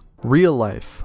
And moving with something else, I really mean it. Top players are also people that one day grow up. Another reason that N-Swish quit is because he was about to enter college. No one is a robot to keep doing all the stuff in their life at the same time while playing GD. There's a reason most top players are teens. It's because they just have more free time. Unless you are someone that can make playing GD your job, like EVW does, you have to step away from playing it to move on with your life. And even EVW himself already recorded in multiple videos that he will quit the game at some point because he needs to take care and focus on his family and personal life more. Technical did that. Despite never actually quitting the game, he greatly reduced his activity in late 2021 after starting college, because he had to move forward. Even the current top players will have to move on with their lives at some point. While players like Zoink and Popoff are still teenagers, they can keep their top position, but at some point they will have to go to college, have a job, and reduce their activity when the next generation of players start to dominate. Imagine this. You're a solo indie developer that had many different game design attempts in the past. You find a very interesting simple rhythm-based platformer with one button called the Impossible game. You make a game inspired out of it. No lore, just jumps and music. At first it's just a mobile game, but with an insane catch. It has a level editor for custom maps. People play it on the bus, at school, during breaks. Some get frustrated and quit, others keep going. Then, after updating the game multiple times and adding a bunch of new features, something unexpected happens. Players start pushing the game way beyond what you imagined. Harder and harder demons are created. The skill ceiling explodes, and what was known as just an app, now it's a game engine. Years pass, and instead of dying like most mobile games, Geometry Dash becomes one of the most competitive, creative, and demanding games in the world. Sounds good, right? Well, actually no. Being RobTop sucks, and here's why. Responsibility. RobTop didn't just create a game, he created a platform. Geometry Dash is no longer defined by its official levels. It's defined by millions of community-made levels, thousands of creators, and an entire competitive ecosystem. Every single update and even every minor change he makes affects physics consistency, muscle memory built over years, and millions of existing levels. And once a new update is released, there's no undo button. And the fact that he is the only and main responsibility for the development puts all the stakes on his hands. One small change can break old levels, invalidate challenges, or completely shift what's possible in the game. There are hundreds of known bugs on GD that just can't be patched, because if they do, thousands of levels will just break, including rated ones. Speaking of rated levels, RobTop also has the responsibility of not only rating every single level, but also every day choosing a new daily, every week choosing a new weekly demon, choosing a new event level and gauntlet levels, programming 2.21, assigning new moderators and checking the current ones, and so much more. Sure, he can always hire someone to give the ability to do those things, but the main problem is that it would create an inevitable inconsistency between the choices. Some levels would have different standards than others to be rated, and RobTop would still have to monitor the game to see if everything is aligned correctly. He can't just throw it in someone else's hands and hope it will be alright. RobTop is also, in the end, responsible for anything bad that happens in the community itself. For example, when Space UK won the award as the best player from 2021 and 2022, which were uploaded on RobTop's channel, RobTop took the main responsibility to nominate and award him. And now, even after being exposed as a hacker, he is immortalized there and the real winners will never receive their prize. Another really good example, and one of the strongest ones, are dramas towards the moderator team. Each time there's an exposal or leak that one of them did bad stuff,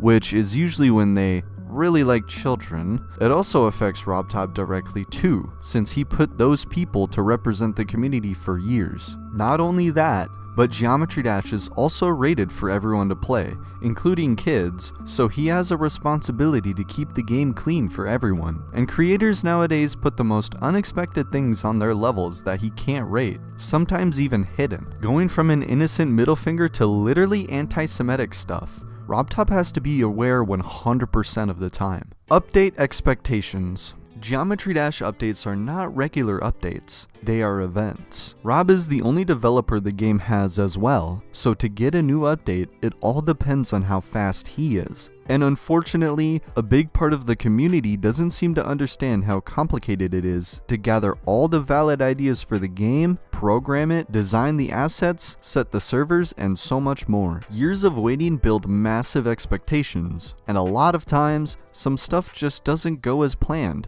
For example, in the most recent update, RobTop officially added his version of CBF to the game, but we already have multiple people complaining because his version is not as good as the modded ones. If the update is too small, people say it was pointless. If it's too big, people say it ruined the game.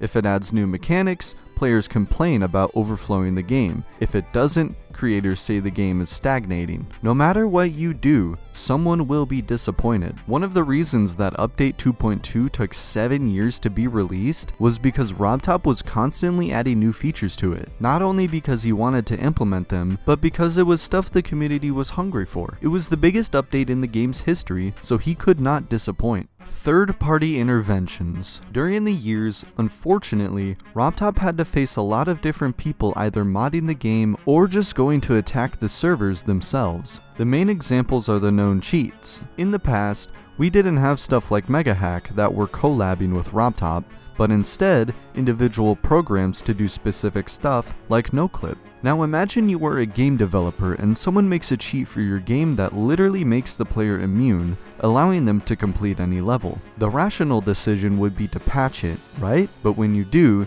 they come back again and again and again. And while you have to patch it multiple times, you also have to keep developing the next update of the game, because the community is also demanding that. And patching cheats is only the tip of the iceberg. In 2017, Geometry Dash had the biggest hacking scandal of its history. Thousands of accounts were leaked, including from famous players and creators in the community. RobTop fixed what he could, but the damage was already done. The data of so many accounts were lost, and we even had people impersonating others. You gotta remember, everyone involved were just teens. Anaban himself, who was one of the hackers involved, was a teen as well, and RobTop was the one who had to clean all the mess and fix the game. That was one of the reasons the updates had to be delayed. Community conflicts. The fact that RobTop rates every single level in the game has its pros and cons. As mentioned before, one of the pros is having consistency in the standards that himself can control, but obviously, one of the cons is always being responsible for every level getting rated or not. RobTop is not a machine like a lot of people think. He is a human being. He spends most of his time working and programming, when he doesn't even have to, but all of that is because he is passionate about the game. But after spending hours every day working on it, he definitely does not want to spend more time giving all of his attention to GD. This is where the community conflicts begin. RobTop receives a lot of hate for taking too long to do certain things sometimes, such as rating levels like the top 1 hardest demon, Thinking Space 2, that took months to get star rated, even though it had all the spotlight from the community when it was verified. Why? Because RobTop does not use his free time to search for community news. Sure, he has his moderators and people that pass important information for him, but he can't pay attention to every single level and event that is happening while working fully at the game. Speaking about levels like TS2, it's also insanely hard for RobTop to rate these levels simply because he is not good enough to check the level by himself. He has zero time to improve and become a better player, relying on the community's ratings and opinions. Atypical Dev. RobTop is definitely different from most other game developers. He is extremely honest in not putting stuff in GD like microtransactions, gacha, or ads, when he definitely could have made even more money from those things. As mentioned before, he also works in the game 100% by himself. He is passionate about it, but obviously that ends up backfiring from one way or the other, because he is kinda stuck on doing this forever. Yes, he can hire people to do the job for him, but what if it doesn't work? GD itself is in a pretty good position as it is, but imagine RobTop puts more people to have the same power as him, and the game just becomes worse. Or new decisions made just make the community angrier. GD was only made by him, not a team of devs. There's not a big company behind everything taking care, and he also has to face the consequences of being an atypical developer. Loss of control over the narrative. Unfortunately, not everyone in the community is aware of all those reasons that we mentioned, so because of that, RobTop often falls into false narratives and accusations. YouTubers, players, creators, and even well-intentioned community figures end up filling the gaps with speculation, assumptions, or half-truths. Over time, these interpretations spread faster than corrections ever could, turning uncertainty into common knowledge and framing RobTop as careless, lazy, or intentionally silent even when none of that is accurate. The problem is that once a narrative takes hold, it becomes almost impossible to undo. Any delay, lack of communication, or vague statement gets filtered through those existing assumptions, reinforcing them instead of challenging them. RobTop isn't just fighting technical problems or development hurdles anymore. he's constantly reacting to a version of himself that the community has collectively imagined. And the larger the community grows, the less control he has over how his actions or inaction are perceived. The money. I mean, how can one person have this much money? He probably has to pay a lot of taxes. Poor Robert.